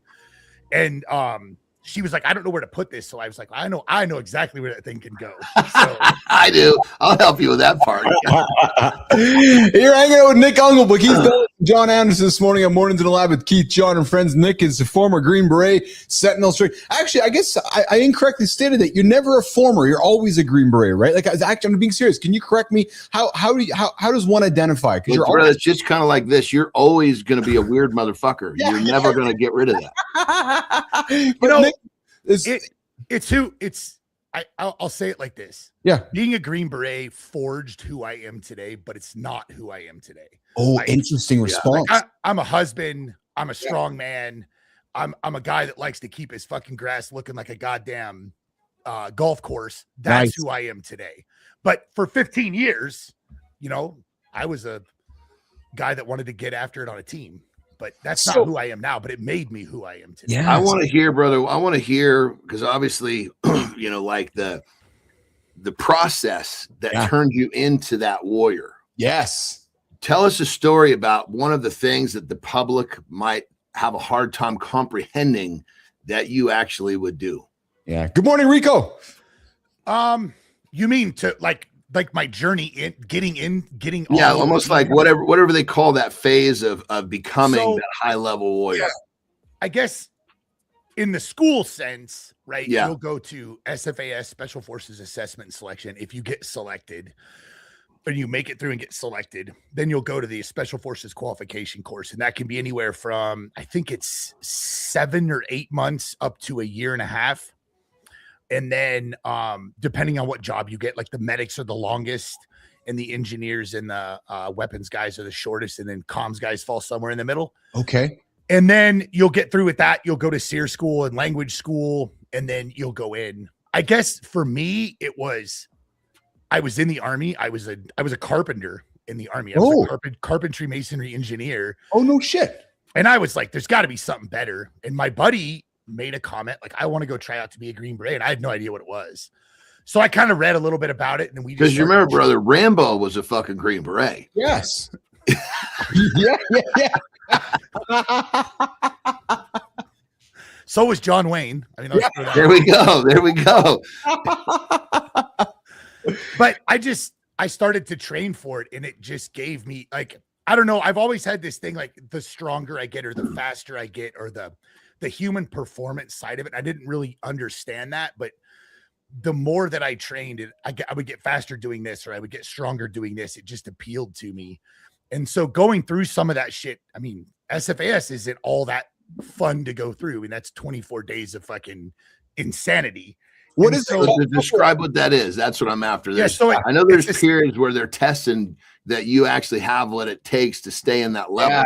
Talk about some of those tests. I don't know how SFAS is run today because obviously I've been out of the Army. I've been retired for 10 years and I haven't been to selection in 25. So 25 years ago, you showed up and you went to Camp McCall, North Carolina, and you did three road marches that were 4, 6, 4, 12, and 25 at the end. You did 3 big runs. What does that mean? What does that mean? 425 at the end. What does that mean? So a ruck march is basically putting a backpack on with 40 or 50 pounds on your back, and then you'll walk. So we did a 4-miler was one day. Then at some point in there, we did a 12-miler. And then at the very end, the last gut check of the 24 days is a 25-mile road march. Wow. And so you're basically your dick is in the dirt at that point. That's a marathon right there with 50 pounds on your back and boots. Oh yeah. It's not all that great. It's not fun. And then in between that, you did a whole bunch of land navigation. So you would do day land nav and then night land nav. And that's just walking through the woods, trying to find points, doing orienteering. And then you would do a team week where you would do 2 events a day for 5 days. And you would see who plays well with others. And Oh yeah. some guys don't play well with others. And then at the end of it, you do a peer. Like, this guy is awesome or this guy sucks. And then you can get peered out of the class whenever, if your whole team thinks that you're a shithead and hey, you're done. And they'll just, you're gone. And sometimes guys go to a board and they get personality looked at and they're like, your personality's not what we want. Is it a setting where they're trying to get you to quit? You know, like you always hear the stories about the SEALs where all you got to do is ring the bell and you can go get you warm and have some pizza. No, I don't remember anybody actively going like, hey, you could, but a lot of guys just leave. Like, it sucks. It's not fun. Like, it's grueling. And it's just one of those things that just slowly, I don't remember anyone in SFAS just actively trying to get you to quit or fucking with you on purpose to get you to quit. They were just like, wake up, do the task. And if you can't do the task or don't want to do the task. Now, the funniest part for me is that I was a carpenter and there were a lot of dudes that were like, I'm not going to leave out of here unless I'm in a body bag. And the next thing you know, you wake up the next morning and they left during the night and quit. And people would be like, how are you going to quit? The fucking carpenter still here? That was the joke, right?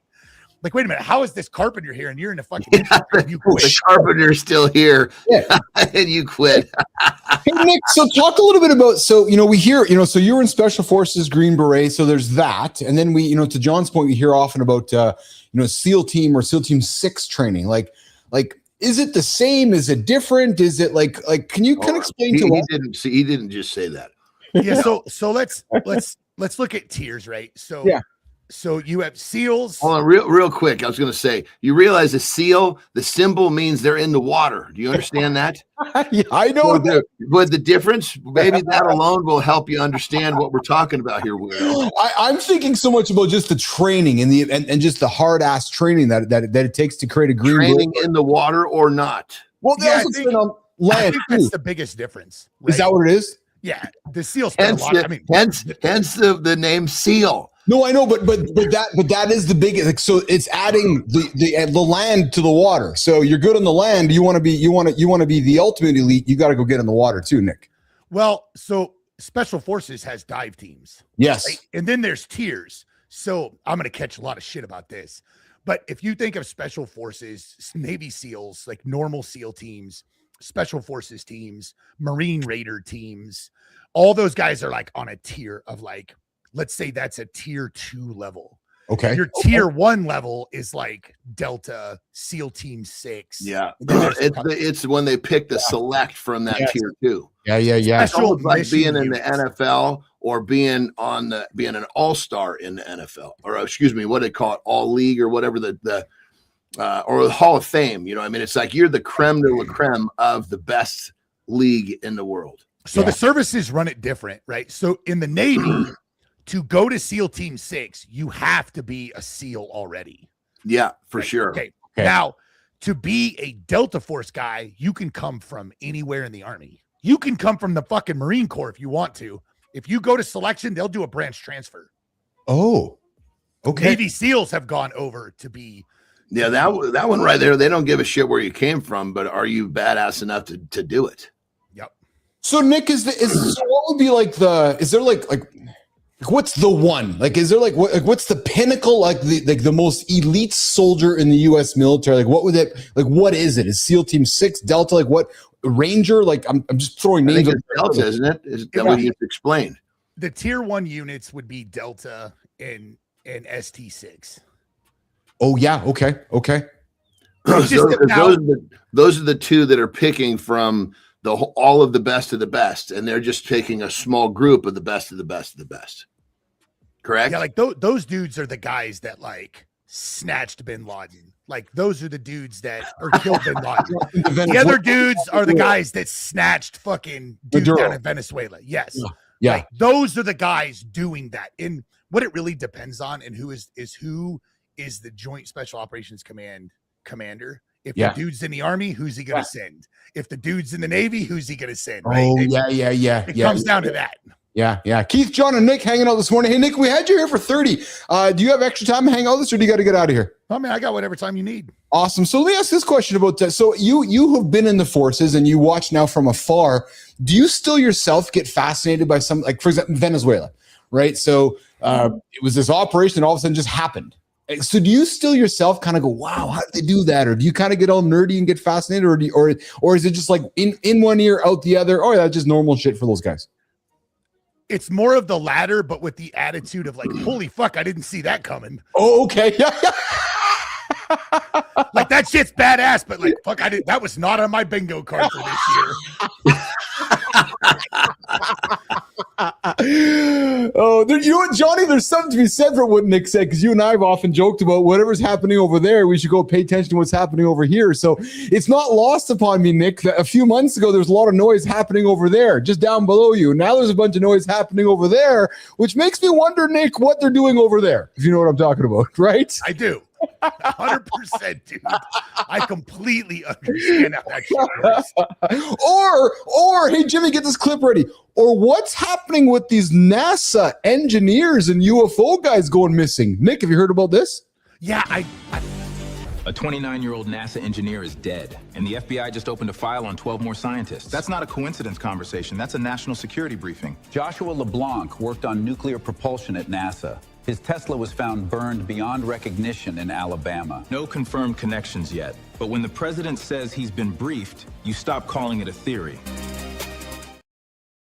Nick, thoughts on that? I seen a podcast about that the other day, and I knew that there were some misses. I just didn't know the particulars behind every dude, and they said the particulars behind every guy. Bro, I'm not saying aliens are there, but I mean, you can only dig so deep before bad shit starts happening, it looks like. Well, yeah, that's exactly what I was thinking too, brother. You don't want to know too much in that world. Yeah. Well, Johnny, I saw a post yesterday, a young lady, her partner, they're working on anti-gravity technology. One of them's gone missing. Yeah, she's been doing it for like 15 years or something. And then one of them's gone. Like, that's just fucking bizarre, right? So think about it, Anderson. You start down this path, you start discovering something, you create this invention. Next thing you know, Terry's like, where's John? I'm not sure. Like somebody fucking took him. Like, it's crazy shit, Nick. I mean, I believe that these patterns are not fucking new. This has been happening for fucking decades. Yes. Yeah. All that's new is that this administration is choosing to talk about it publicly instead of sign things with an auto pen. So Nick, Keith, and John this morning on Mornings in the Lab with Keith, John, and friends. Hey, so I got a segment on the show that I really enjoy, and John breaks shit down, and it's called Committed Nick. And one thing I really enjoy about my brother here is he's got an eye for movement. He spots. Well, here's the thing, though. Our man has got it too, because perfect example. Like part of where I developed this, brother, was especially coming to the sport of strongman. You know, I turned pro in my third contest, so I was traveling internationally right away, and I was back in the Mark Phillippe days, you know, and Phil Pfister days, and so I'm traveling with these guys. And I'm like fucking green, and I'm having to figure shit out. So I'm like literally studying like all these little like, fuck, where are they grabbing that stone? Like a field stone, they're turning it this way. So I was just breaking down all these little details, you know, and of course, then when we would compete as a team, they would help me with this shit. But I guarantee you do the same thing. You walk in, you go to the arena, you walk around, you look at the equipment and go, okay, I need to grab this I need to turn this stone this direction because I want this side down when I pick this fucker up. He's got it too, Keith. I guarantee. I know. And Nick, I met John. I've thoroughly enjoyed it because we'll do things, and John will show me something I haven't seen. He's like, "No, look at that." I'm like, "Holy fuck!" Like the way you can. It's like you're looking at don't look at this, look at that, and then it's like, "Oh, I didn't even see that." Well, fuck, that's our eyes go to. What are we? We've got to find the little fucking handle. We need the little lip to put our fingers on of whatever we're lifting, that kind of shit, you know? So this is kind of ridiculous, but it's also serious because it affects all of us every single day when we're on the roads driving. But Jimmy put this up here. Look at the commitment to this task of fucking painting road lines. Like, and I'm being serious. Think of the commitment, like you just like the monotony and the commitment to fucking color in the lines, Nick Humble. And I'm being actually fucking serious right now. He turns it into a game. Oh, yes, he does. He turns it into a game. That's what he's doing. He's turning it into an evolution. Because it's the only way he can probably keep himself motivated to do it nonstop. You know, and but when I saw that, I'm like, could you imagine doing that for 8 to 10 fucking hours a day? Like the commitment you have to movements and to going over a line. And I know it sounds goofy, but there's a lot of truth to what I'm saying right now. I mean, that's how that's not. Yeah, I mean, no, it's so correct, dude. Because you got to like, okay, I got to fucking nail this spot perfectly. Yes. I'm gonna put the whatever the spray guard over here because I can overspray this, but this side's got to be fucking perfect. It's crazy, man. You'd think they'd have robots for all that, but no. There you go. All right, well, listen, we're gonna do a lifestyle tip with Andersen. We're gonna do a reset hour 2, and then we're gonna come back. Nick got a question for you. Would your 19-year-old self kick your ass today? Oh, fuck no. Oh, exactly. My fuck exact words. No. We're gonna have that conversation in 2 minutes. Lifestyle tip reset hour 2. Back with Keith, Nick, and John.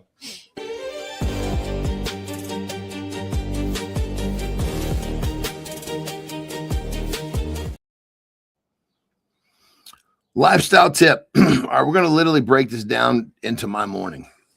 As you guys were obviously with the show yesterday, you knew that I was traveling home from my Mexico house to my California house. And usually what I do is I get myself really sore, bust my ass, get myself a little bit overtrained, if you will. So the ride home, it's a 6-hour ride, is I'm happy to be sitting still. The issue is when I get home, I wake up the next day, which is this morning, I'm fucking sore, man. I'm sore and I'm tired. And I'm moving around this morning thinking, holy shit. So it would have been really easy just to kind of let things go. Oh, I'll do it later. I'll do it tomorrow. Soon as I registered that I was feeling the way that I was feeling, I just immediately started doing burpees. And did it suck for the first few? Absolutely. But here's the thing. At the end of the first set, I was literally coming back to life, so to speak. So think of it like this. I burpeed myself into the proper state of mind and body. Now, of course, I'm still a little sore, but I'm loosened up. I feel better. You know, I could come on the show and be sharp and give Keith the shit he deserves when he makes these goofy chicken statements and Green Beret hat statements. Had I not done that, I would have been sitting here not mentally sharp, not feeling like myself. So what's the tip? The tip is to understand that when you start your morning with something difficult, with something you don't want to do, with something to get your blood flow going, it puts you in the place you need to be mentally, physically. It's just good for your goddamn soul. So what's the tip? Wake up and do something difficult every goddamn day. Rock and roll.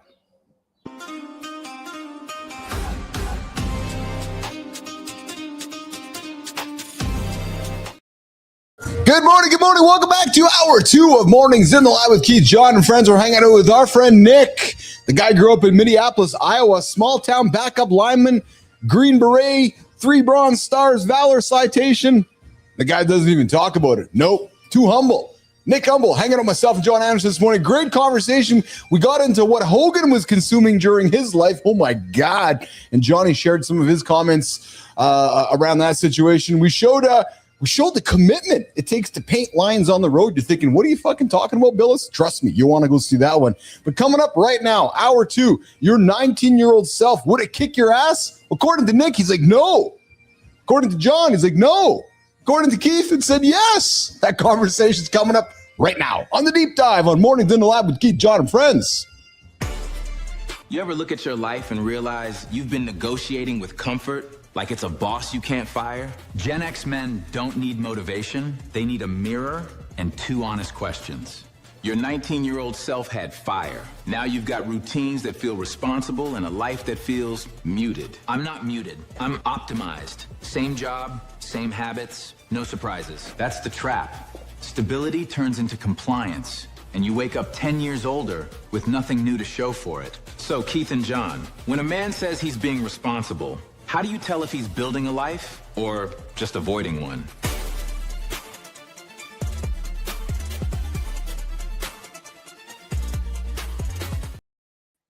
Back with Keith and John and our guest, Nick Humble, Sentinel Strength. Nick, you having fun yet today so far? Yeah, man. This is you guys are a kicking ass, man. It's a good time. That's what we do. So let's get into the conversation about your 19-year-old's, your 19-year-old self would kick your ass. And I asked that question before we went to the break, and you said, hell no. Talk about it. I was just a very different human being at 19 years old. Oh yeah, man. Anybody who says that their 19-year-old self would kick their own ass is clearly not fucking committing themselves to getting better as their life goes on. Nick, what kind of guy were you at 19? Were you crushing the pops? Were you hanging out in the clubs? Were you in the gym? Like, what kind of guy were you at 19, Nick? I was a skinny 200-pound runner, and I had been in the army for about a year. Oh yeah, I got in the army at 18 years old. Oh yeah, good for you. Okay, right out of high school then. Yeah. Wouldn't it be terrible to be the guy who just wants to talk about how fucking great he was at 18 or 19? You're right. And then he's still fucking life went downhill after that. What the fuck? Who's the guy, the millionaire? They call him fucking like Mr. Personality or some shit. You know what I'm talking about? The billionaire business guy that used to be on Shark Tank. Oh, you're talking about Kevin O'Leary, the Canadian, Mr. Wonderful. Yeah, that's it. So they had he was on a podcast, and they asked him this question. They said, how much of your net worth would you give up to be 20 years old again? And he was like, that's a hell of a question. And he's like, it would be awesome to be 20 again, but I wouldn't have the life experiences and the knowledge that I have now. And I wouldn't. So he's like, I wouldn't want to give any of it up. I would never want to be 20 years old again. Well, only if you could carry the experience back. Yes. Correct. Yes. Yeah. If I could carry the experience back, oh, fuck. I'd be 10 times better in everything I did. Oh, fuck. Hey, Nick, if your younger self saw your current daily routine today.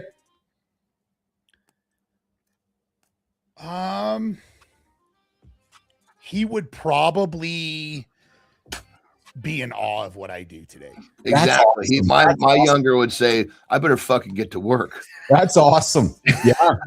We're on the same page, brother. I love it. Oh, yeah. He would definitely be like, what the fuck is this old man doing? You've talked about your journey, Nick, about, I think you mentioned divorce and so forth. Did you not mention that? Yeah. Yeah. Yeah. You was that part of your journey once, twice, or? So I'm on my third now. Okay. But I tell this to people. A lot of people can't self-actualize that shit. I've been married 3 times. You know what the fucking common denominator of that shit is? You. This guy. Yeah. Oh, good for you. Yeah. 100%. I appreciate that. Talk about that then. The first time I got married, it never should have happened. It was just I knew her for a year and kind of jumped into it, and we got married, and like 2 months later I deployed for 9 months, and right before deployment she got pregnant. And so I had a daughter. Yeah, right. And so that just compounded the bullshit. No shit. Yeah. And so that ended badly. And then I probably 4 or 5 years later, I met another girl, and I got orders to go to Okinawa, and it was like, well, I'm going to Okinawa. And then she's like, well, what's this gonna? And so we decided, well, we can get married. And that was a fucking disaster. And so the third time, I've been married to my wife now for almost 11 years. Good for you, brother. But Jen, she met me at the end of my career. I hate to say this because I sound like an asshole, but like if you're a single dude that's out doing your thing and you're in the military, especially in special operations, like just fucking wait to the end of your career to get married, bro. It pans out so much better because the job, in my opinion, was first. And that's why my first 2 marriages didn't work out, because it wasn't like she came first, that job came first. And that job, you pour every ounce of your life into that job, and you don't have time for anyone else. And trying to split that just sucks, man. And it's not good for relationships, in my opinion. Nick, when we asked you a question, it's a special chick that actually can sit behind that job. She's got to sit in number 2 for a while, and not all chicks have the mentality for that. 100%. Yeah. Nick, when we asked the question, getting you onto the show here, and we put you, we dropped the quick little questionnaire. We asked you the question about your key message, and your response struck me. because you shrugged. And I find it fascinating because what also fascinates me is, Johnny, this guy has had an impeccable career. He has moved mountains. He's had some significant achievements. But John, we live in a world where everybody brags about what they're doing and our accomplishments and social media this, social media that. Nick, you don't talk about any of that. You talk nothing about the success, your journey, your career. It's because he's looking forward, dude. He's not looking back. I enjoy that. But Nick, talk a little bit about it because you're truly the blue fish in a sea of silver that would look at you and go, Nick, why don't you talk a little bit about you, Nick? I think I do at certain times. Okay. It's just, guys, I don't know, man. When I left the regiment, I left. I cut off everyone that I knew in the regiment. Yeah. I wanted nothing to do with it anymore. Why? Why? Just because it's so fuck, man. It's so intense all the time. And you've got to, and I know guys that still want to be a part of that. They spend all their waking moments talking to guys. And I've slowly over the years reintroduced guys that I talk to, and I have a very small circle of friends now that I core with. Yeah. But for the most part, man, I just wanted to walk away from all of it. And I've heard a lot of this my whole life. You can't do that. At the end of my podcast, I have this thing that says the 2 best words of advice I ever got is you can't. And my saying was just, well, fucking watch me. I don't need to tell you how fucking good I am. I'll show you. Yeah, just do it. You guys, so it's interesting, Nick, because John, you strike me as the same way because you get so invested in something, maybe like myself, you get so invested, Anderson, you strike me, is that when you're done, you're done. Well, that's when I left strongman, I went to wrestling. Yeah. I left it cold, just looked forward, and I completely immersed myself as in wrestling. Then from there, when I got released, then I did the same thing with bodybuilding. And that's the only way to reach the high level. I mean, I would never have, I got my pro card in bodybuilding at 42 years old. I wouldn't have done that if I was still holding on to the past. 100%. Yeah. It makes you who you are, right? It built you to the person you are today. But if you continue to let that define who you are, it gets in the way of any achievement you're going to make in the future. You're to a certain extent in terms of what you're doing. We're not talking about your personal identity, but you're taking on a new identity of what you do. And you have to fucking immerse yourself to take on that identity. You can't have a new identity if you're still halfway in your journey from before. It's a full fucking turn, not just a partial turn. Johnny, they unmasked the identity of the fellow that I put in front of you last week. Remember that dude that climbed the Sphere in Vegas? Hey, Nick, there's a dude that climbed the Sphere in Vegas. They caught him. He destroyed $107,000 in LED lights. Sterling Preston. Just walking up there and fucked the shit up? Yeah, let's set it up, guys. Bro climbed the entire Las Vegas Sphere in a Spider-Man costume, then told the cops his lawyers would handle it. Maison Deschamps free climbed 366 feet, destroyed over $100,000 in LED panels, and just got sentenced to 45 days. You don't get to vandalize a landmark, then act surprised when consequences show up. Main character energy doesn't pay restitution.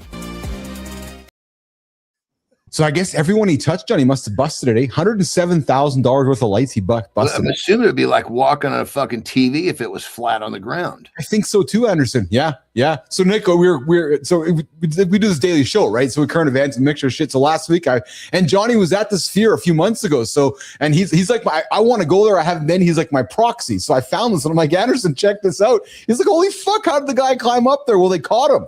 And he told the cops, that's fine. My lawyer will get me off. Holy. Have you Anderson, have you been to Vegas and seen this beer? He's been I went into it. Yeah, it's fucking huge, dude. That's my first thought. I was standing at the bottom of this thing. I'm like, how the fuck did it even get started? It's like crazy. Have you been, Nick? I haven't been in it. We had nationals in Vegas last year. I hadn't been to Vegas in like 25 years. Yeah. So going to Vegas was cool just to see the difference in changes that's been there. Oh yeah. We've seen it. It's a work of art, man. If you've never seen it or been to Vegas, the Sphere's a work of art. And from anywhere in Vegas, if you're there in person, you get the feeling how fucking massive it is. Yeah. Hey, Nick, Central Strength. You cover cartel operations. Why do you cover cartel operations? I did it. I did it in one of my episodes. I just don't think that people are fully abreast of like the amount of power that a cartel has. Oh, I know, right? Like, no offense, and I know a lot of these guys that have been on these podcasts that are like, "Oh man, if we go to war against the cartels, we're just going to send in tier 1 operators and fucking destroy them overnight." Like, yeah, probably not going to happen, dude. Like, remember, the cartel is very well funded, and they have all the same weapons that we have. And they play by a different set of rules. 100%, man. So I mean, it's like they're, you know, the operations. I mean, you would know better than I do, but I mean, there are things that isn't there like rules of war? You know what I mean? Rules of engagement. You will have, and that I tell people that all the time. Like, I have a colleague I work with that's like, why can't we just end these wars like outright? I'm like, well, man, it's ideology, and like, yeah. There's only one way to do that, right? And the stomach of the human population, for the most part, does not have the stomach. Does not have it. Yeah, and those cartel people will fucking kill you just dead as there's no rules for that. They're playing the game with it's like you know you're in a fight and one guy's not hitting in the face. Who's gonna win? So Nick, but stay there with me there. So, because I'd be one of those guys going, just send over the elites over there and wipe all those motherfuckers out. And you're like, ain't gonna be that easy. And that's expand upon that statement.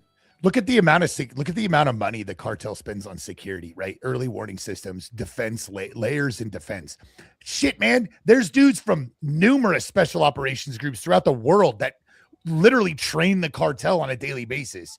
You're not fighting guys from Afghanistan and Iraq that are coming out of caves or mud huts. Fighting former Americans or former Israeli guys. Like, is that right, eh? You're fighting first world country guys that have night vision goggles that can literally fucking that. People don't understand, man. Night vision is a game changer. Well, being able to see at night is a game changer. Well, figure like this, dude. You'd think of the military being kind of like endless resources. Well, so is the cartel. Yeah, exactly. Yeah. But you got to remember the cartel doesn't have a public that they have to answer to. That's right. And John, and I'm suspecting too, Anderson, that, and you said it, Johnny. Look, a lot of the same weapons come across the border from your country. They just end up over there, don't they? We'll take a case of this, take a case of that, basically. Simple as that. There's a lot of weapons in them countries, man. There's a lot of weapons in Mexico, a lot. Yeah. But this is the deal, right? Like those dudes have, like he said, they have endless supply. The money train's not drying up anytime soon. You want to stop the cartels? You know what you have to stop is the U.S. and Canadian want and need for drugs. Well, yeah, 100%. If you don't quench the thirst for drugs in North America, they're endlessly going to be funded. Yeah. 100%. Yeah. Keith, John, and Nick hanging out this morning. We're work towards wrapping up here, but we can't wrap this up without a Did You Know segment. And Johnny, I got a good one, man. Nick, I got a good one right now. Did you know Frankie and Tommy got something? Did you know there are 6 common penis types? Most guys are panicking over normal ass variation. Some curve, some stay straight, some are wider at the base, and some carry more weight at the tip. Then you've got showers and growers. One looks big early, the other clocks in when it's game time. Different shape, different hang, different change. Not broken, just built different. Half the insecurity is bullshit comparison. Porn, locker room lies, and dudes acting like one shape rules them all. Normal comes in more than one version, brother. That's our today's Did You Know? Back to Keith and John.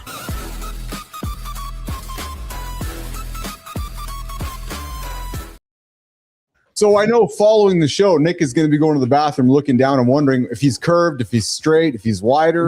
Remember I said in the beginning when he says a bunch of weirdo shit, just fucking let it go by. This is one of them.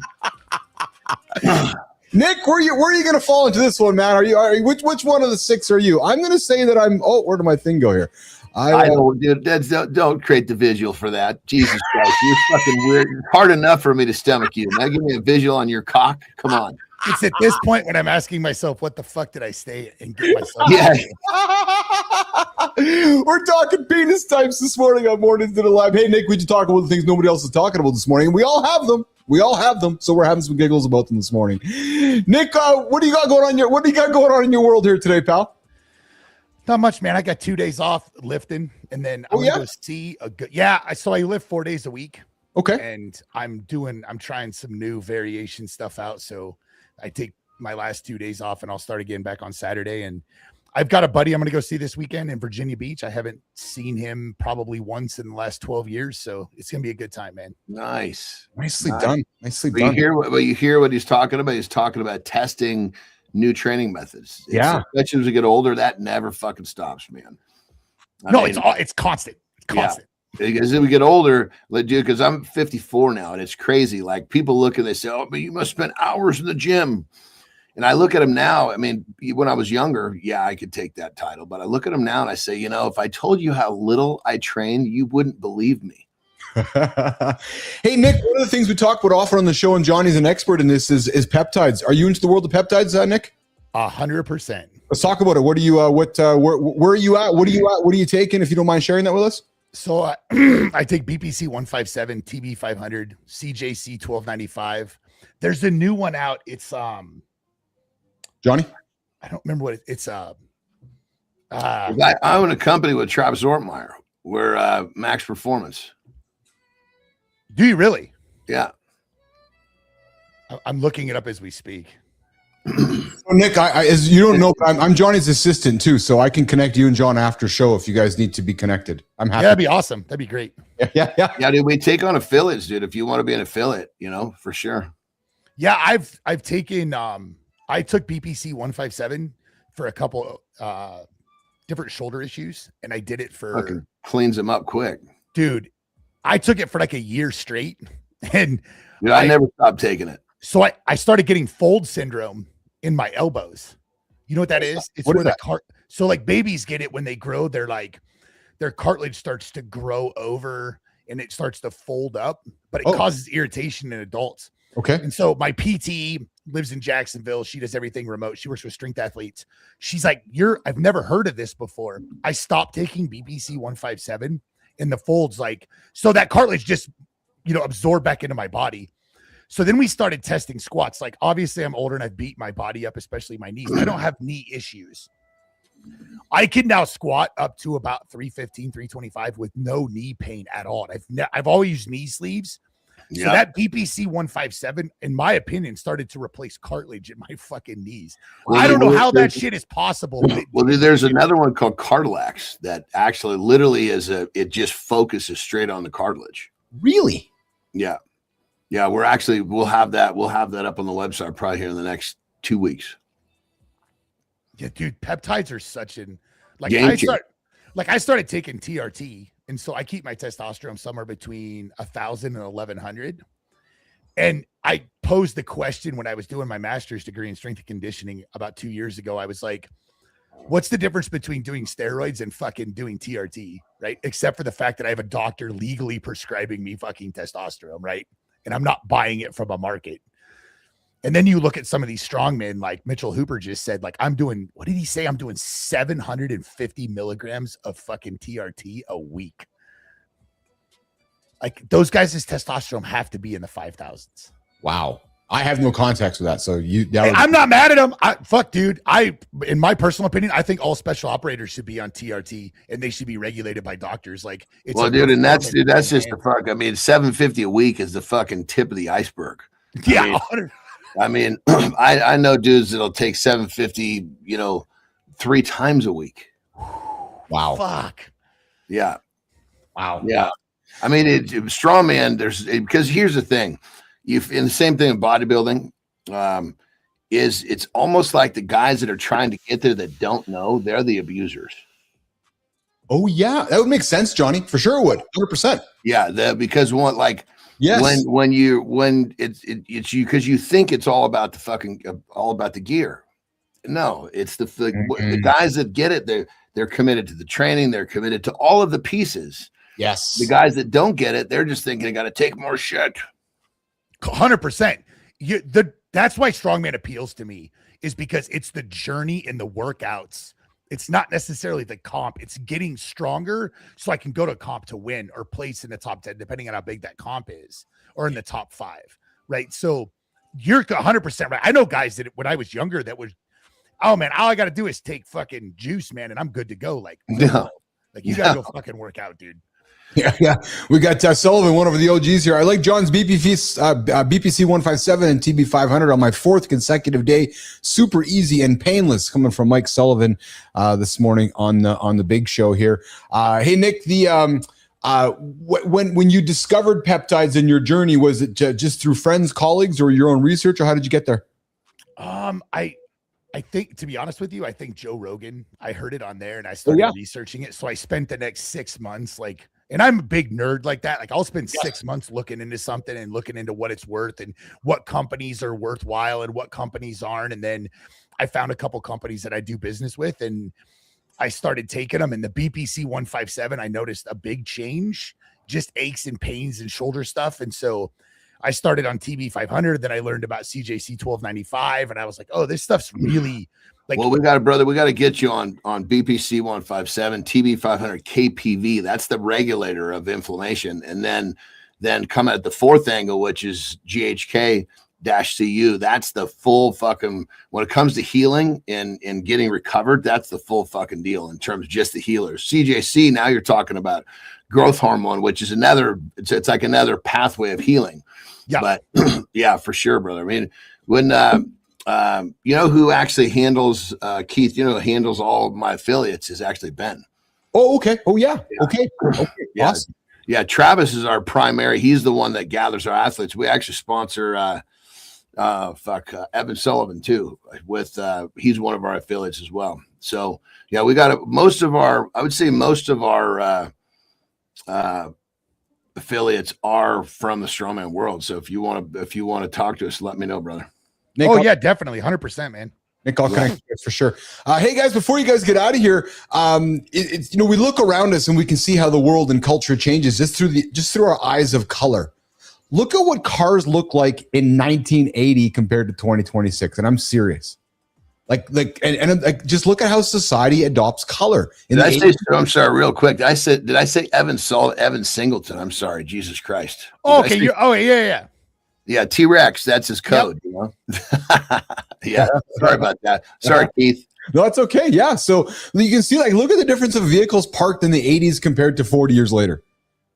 Right? Like just the color and painting and what we were drawn to as human beings. It's like, oh, we got that fucking 911 right in the middle. Yeah, I'll tell you that. It's the one that jumped out at me as well. What color? I'm sure that Nick grew up with one of those station wagons over there, Nick. Did you not? No. I don't. Dude, the first car I remember my parents owning was like a 4-door sedan that was like blue, like a light blue. Yeah. Oh, yeah. Mine had station baby blue, baby. That was such a popular color back then. It was, yeah. So I knew Johnny was heading home today. So Nick, John goes back and forth between Mexico and his lake house, and I know Johnny has got a lake because he likes to live by water. He's a water baby, and I know from time to time I've asked him this question about how does it get stocked with? Well, John, before you go.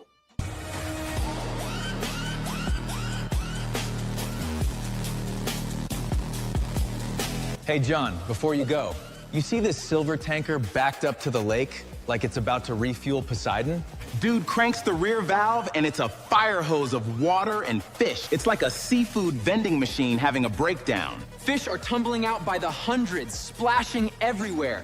Instant fishing cheat code. Someone toss a hook in the foam right now. There's one guy on the ground working the valve, another dude on top like a deranged fish sommelier. Meanwhile, the dock crowd's filming like it's a UFO. And everyone's yelling conspiracy, like the government's planting spy fish. Relax, this is normal stocking. Hatchery fish, public waters, boring science. Hey, John, tell me why watching thousands of fish get yeeted into freedom feels both inspiring and mildly terrifying. What else is the state dumping in there?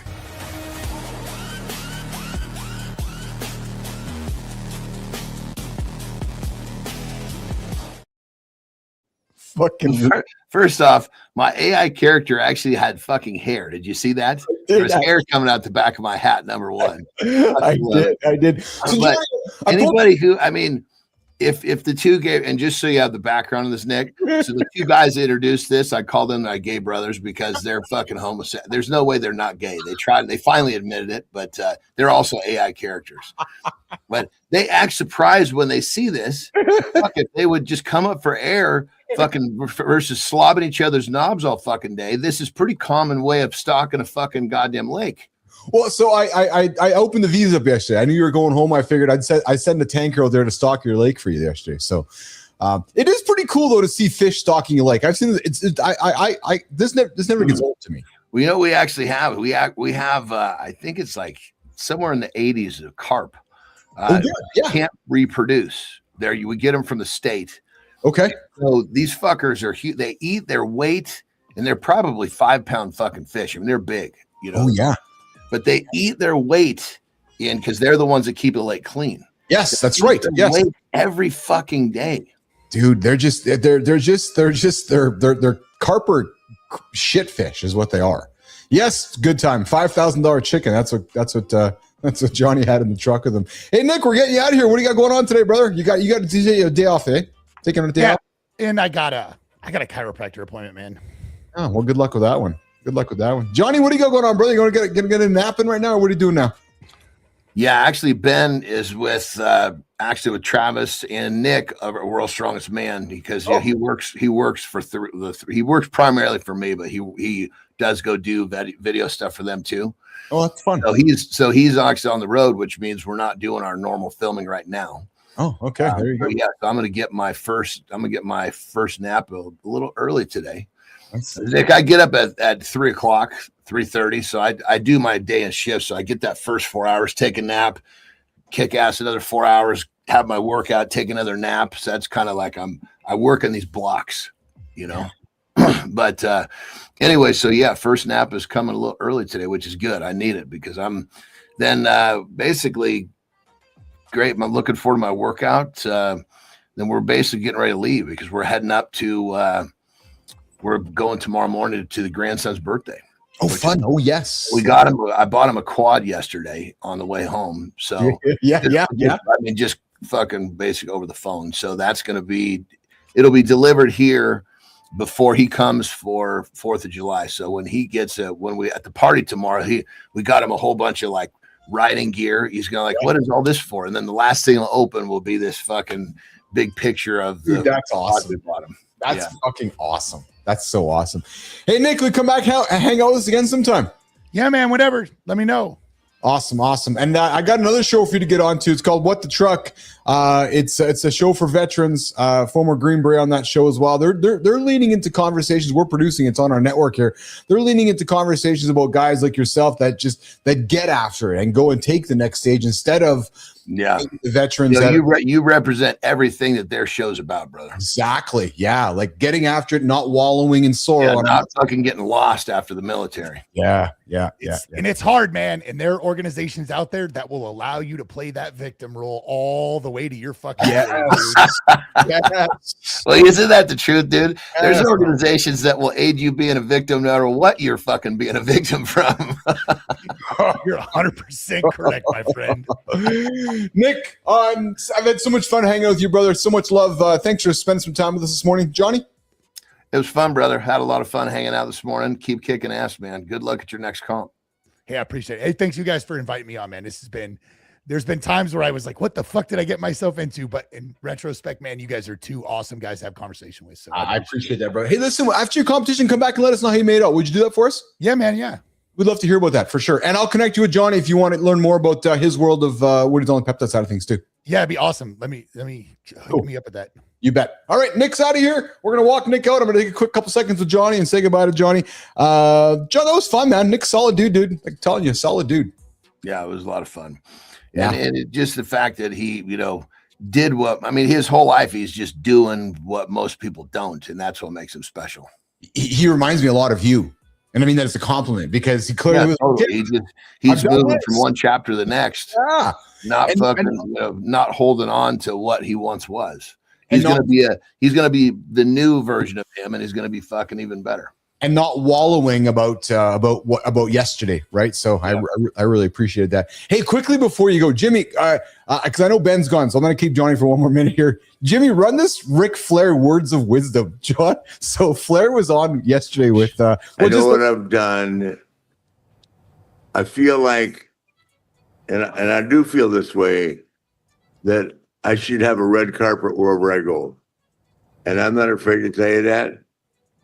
I didn't get invited to WrestleMania this year. I threatened to beat up Tiffany Stratton's husband last year. I wasn't allowed to go. A 24-year-old kid being threatened by a 76-year-old man, and I can't go to WrestleMania. Are you kidding me? That English kid, he's going to go as far in wrestling as a net. He'll be a fly on the wall in a year. What happened there? Is it? Well, they had that thing, where Tiffany made a smart remark about Ashley's divorces, which we both know she's not smart enough to have written. Somebody gave her a script. And then he implied that, I'm just going based on social media, once again, which there's a lot, that he was implying that he wouldn't bum one off Ashley. And I went, okay, I need your number. I got it, which I can get anybody's number I want any minute of any day. And I called him. I said, hey, when I see you, I'm going to beat the shit out of you. So he went like a little bitch, told Hunter, and I wasn't allowed to go. Kill it, Jimmy. But I mean, it makes perfect sense because all they're trying to do with these things, they got all these fucking personalities that'll clash. They'll avoid having a fucking altercation at any cost, including not inviting Flair back. Yes. But Johnny, I was laughing there, right? Like he's like, I'm a 76-year-old man. This 24-year-old guy is complaining about me, and he's like this whiny little bitch. I just was giggling because he's like, and then there's another clip, Johnny. He talked about how he borrowed $800,000 from Vince McMahon. Vince has bailed him out of tax trouble many times. Well, and actually, he admitted, he goes, it actually wasn't for tax trouble. He said, it was actually for all my divorces. And Vince called him. And Vince called him and said, you don't have to worry about paying me back. He's like, no, I'm paying you back because I don't want to have this holding over top of me. And he said, he goes, you know how hard it was to make $800,000 on phantom income to pay back somebody a loan? That I just was fascinated by, because the guy's had a journey, Jon Andersen, hasn't he? Like the guy's had a journey. Shit. Fuck yeah. Can't believe he's still fucking kicking. Well, that's what I love about the guy. I can't believe he's still kicking either. Seriously. So, all right, pal. Well, listen, enjoy your day. Enjoy your nap. Had a lot of fun with you today, as always. And just between you and I, I got that text from you yesterday, like I know you got from me, and I just laughed because of the chemistry that's going on here. It's fucking hilarious, dude. It's absolutely hilarious because you turn the cameras off and you just got a couple of old dudes sitting in the coffee shop.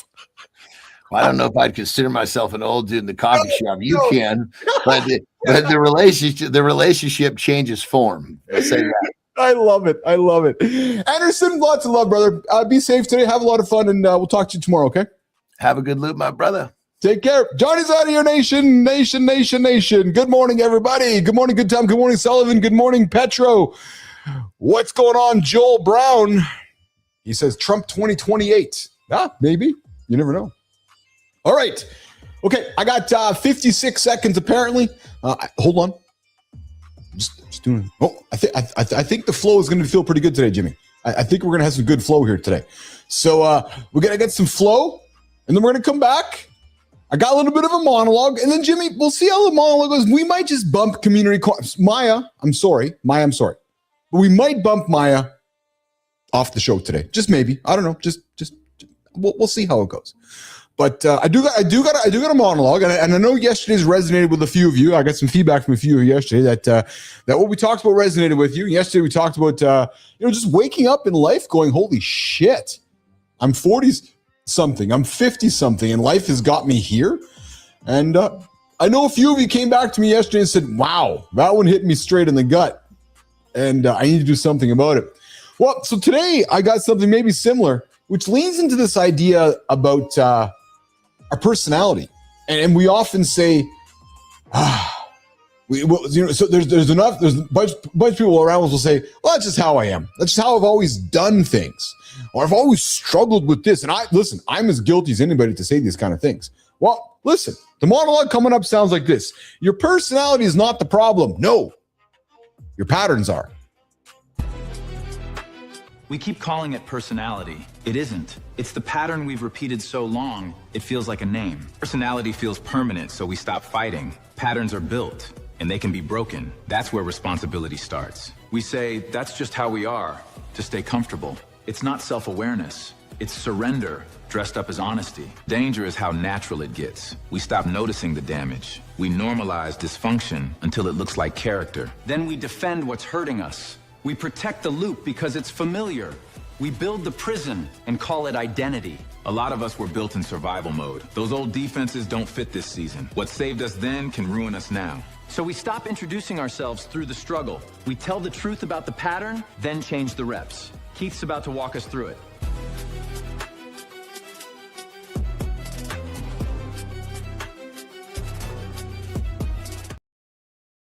A lot of us have built our identities around things that are actually just perhaps bad patterns. You know who you are. You know the guy. You know the girl. You know the ones around us.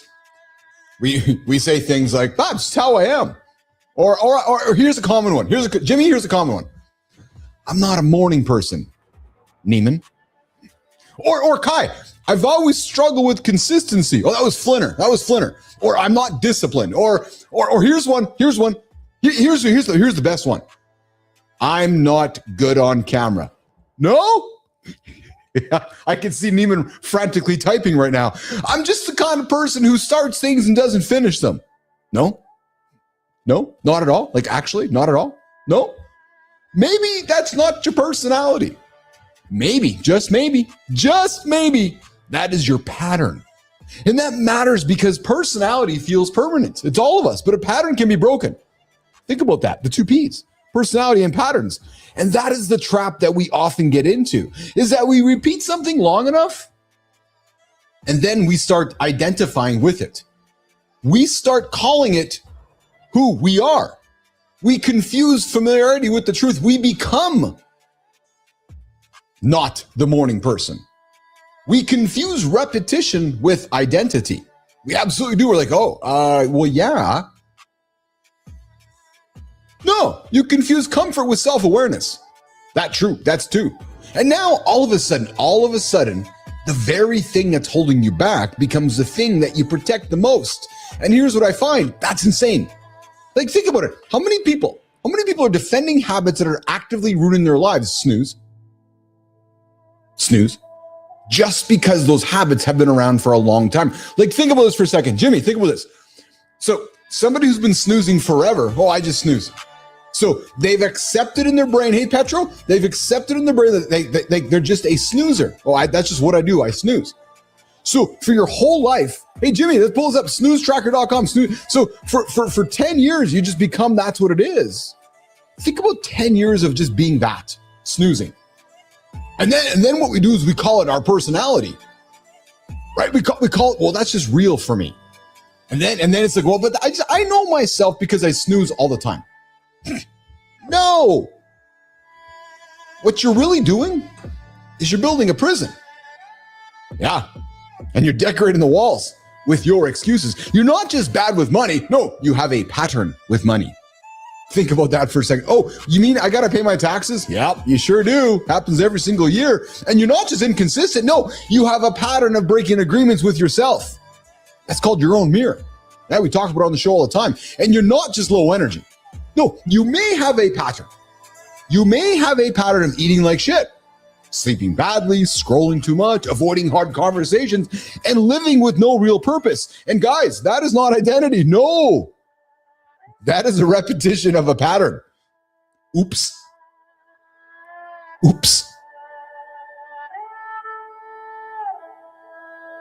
That's not identity. That's repetition. And that repetition is so dangerous because the more we do something, the more natural it feels. It becomes us, even when it is destructive. We talked about Hulk Hogan at the top of the show. The medication he was taking became part of him. It was his pattern. It became destructive. It killed him. And I would argue that's why people stay stuck for years. Not because they're broken, because their patterns become invisible. Holy shit, I've been sitting on the couch for 10 years. Yeah, you have. That you've been unknowingly walking to the pantry every single night at 8:30, opening up, dipping into the cookie jar, and not even thinking about it. Next thing you know, you wake up 20 pounds heavier. What happened? That's your pattern. And that's what happened when dysfunction gets normalized. What we do, we stop questioning it. No, but that's just what I do. I go to the kitchen and eat peanut butter out of the jar. Wait a minute. I thought I stopped doing that. Oh no, but that's my pattern. No, not your personality. Yeah. You stop confronting it. You stop trying to change it because now it feels like changing it just would mean changing you. And who wants to change ourselves? Fuck, I don't want to change. I don't want to make any change. I want to lay here and snooze. I want to go into the peanut butter closet at 9 o'clock at night. Really? Nah. You stop trying to change it because now it feels like changing it would mean changing you. Good. Because maybe that's exactly what needs to happen. Maybe when you feel that way, you got to go look in the mirror and go, what the fuck am I doing now? Because a lot of people are way too loyal to versions of themselves that were built in survival mode. Another true story. Those old fears, those old defenses, those old coping mechanisms, the old excuses. And now what are they doing? They're dragging those same patterns through a season of life that is demanding something higher from them. Oh, but Keith, where's your responsibility? I need some more clarity from you. What about that leadership or that honesty? But then you keep saying to me, yeah, but this is just who I am. This is how I've always been. Oh, I get it. I get it. No, it isn't. It's not just who you are. It's who you've practiced being for a long time. It's who you have become through those continual patterns. That's a big difference. But you know what the good news is? You know what the good news isn't even?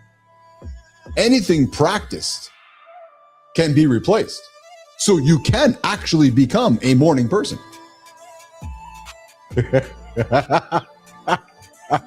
I see you smiling, Neiman. But not until you tell the truth. Not until you stop romanticizing about your limitations, saying, oh, I'm not a morning person. No, your patterns aren't a morning person. Not until you stop turning your weak spots into your personality, because let's be honest, nation, let's be honest. Some of you, many of us, we don't need more advice. No, we're Gen Xers. We're like, fuck the advice. Right, brothers? You know it. We're all the same. What did John Mellencamp sing? I fight authority always will. Yeah. You need to stop giving your habits a biography. Stop it. Stop the journaling. You need to stop acting like your repeated behavior is some deep, unchangeable truth about who you are, because it's not. No, you're living a loop. Just like our show, The Morning Loop, and it can be interrupted. And that is where the power comes back, when you interrupt your loop.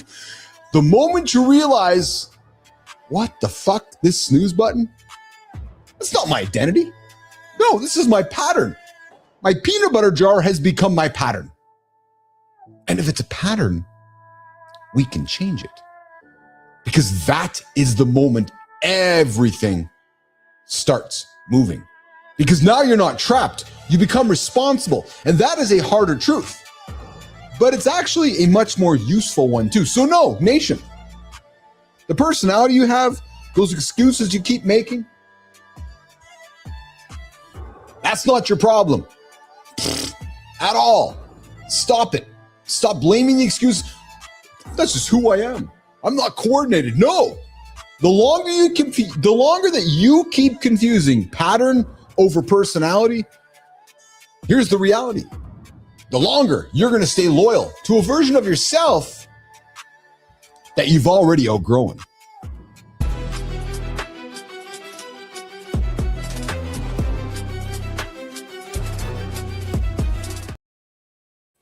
Boom, boom, boom. Yes. So I hope this one stung with some of you, or stuck with some of you. I thought this was a good one, because it's so easy for us to confuse patterns with personalities.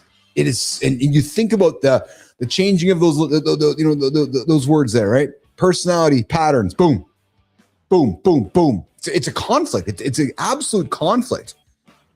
Maybe it's not your personality. Maybe it's the patterns that you have had for so long where you're confused about what your personality is. Hey guys, we're going to rock and roll out of here. Maya, I'm putting you on the shelf for this morning. Yeah, I am. True story. Yeah.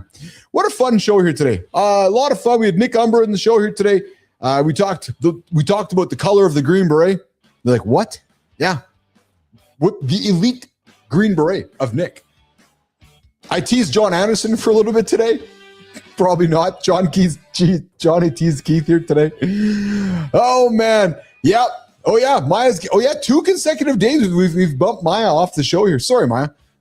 We're gonna rework some things for you, I think. Hey, it's Thursday coming up today, 4:00. We got Jason Hewlett on the Jason Hewlett Show coming up here today. Like I said, today we had Nick Umble, 20 years the Green Beret, real strength, not auditioning.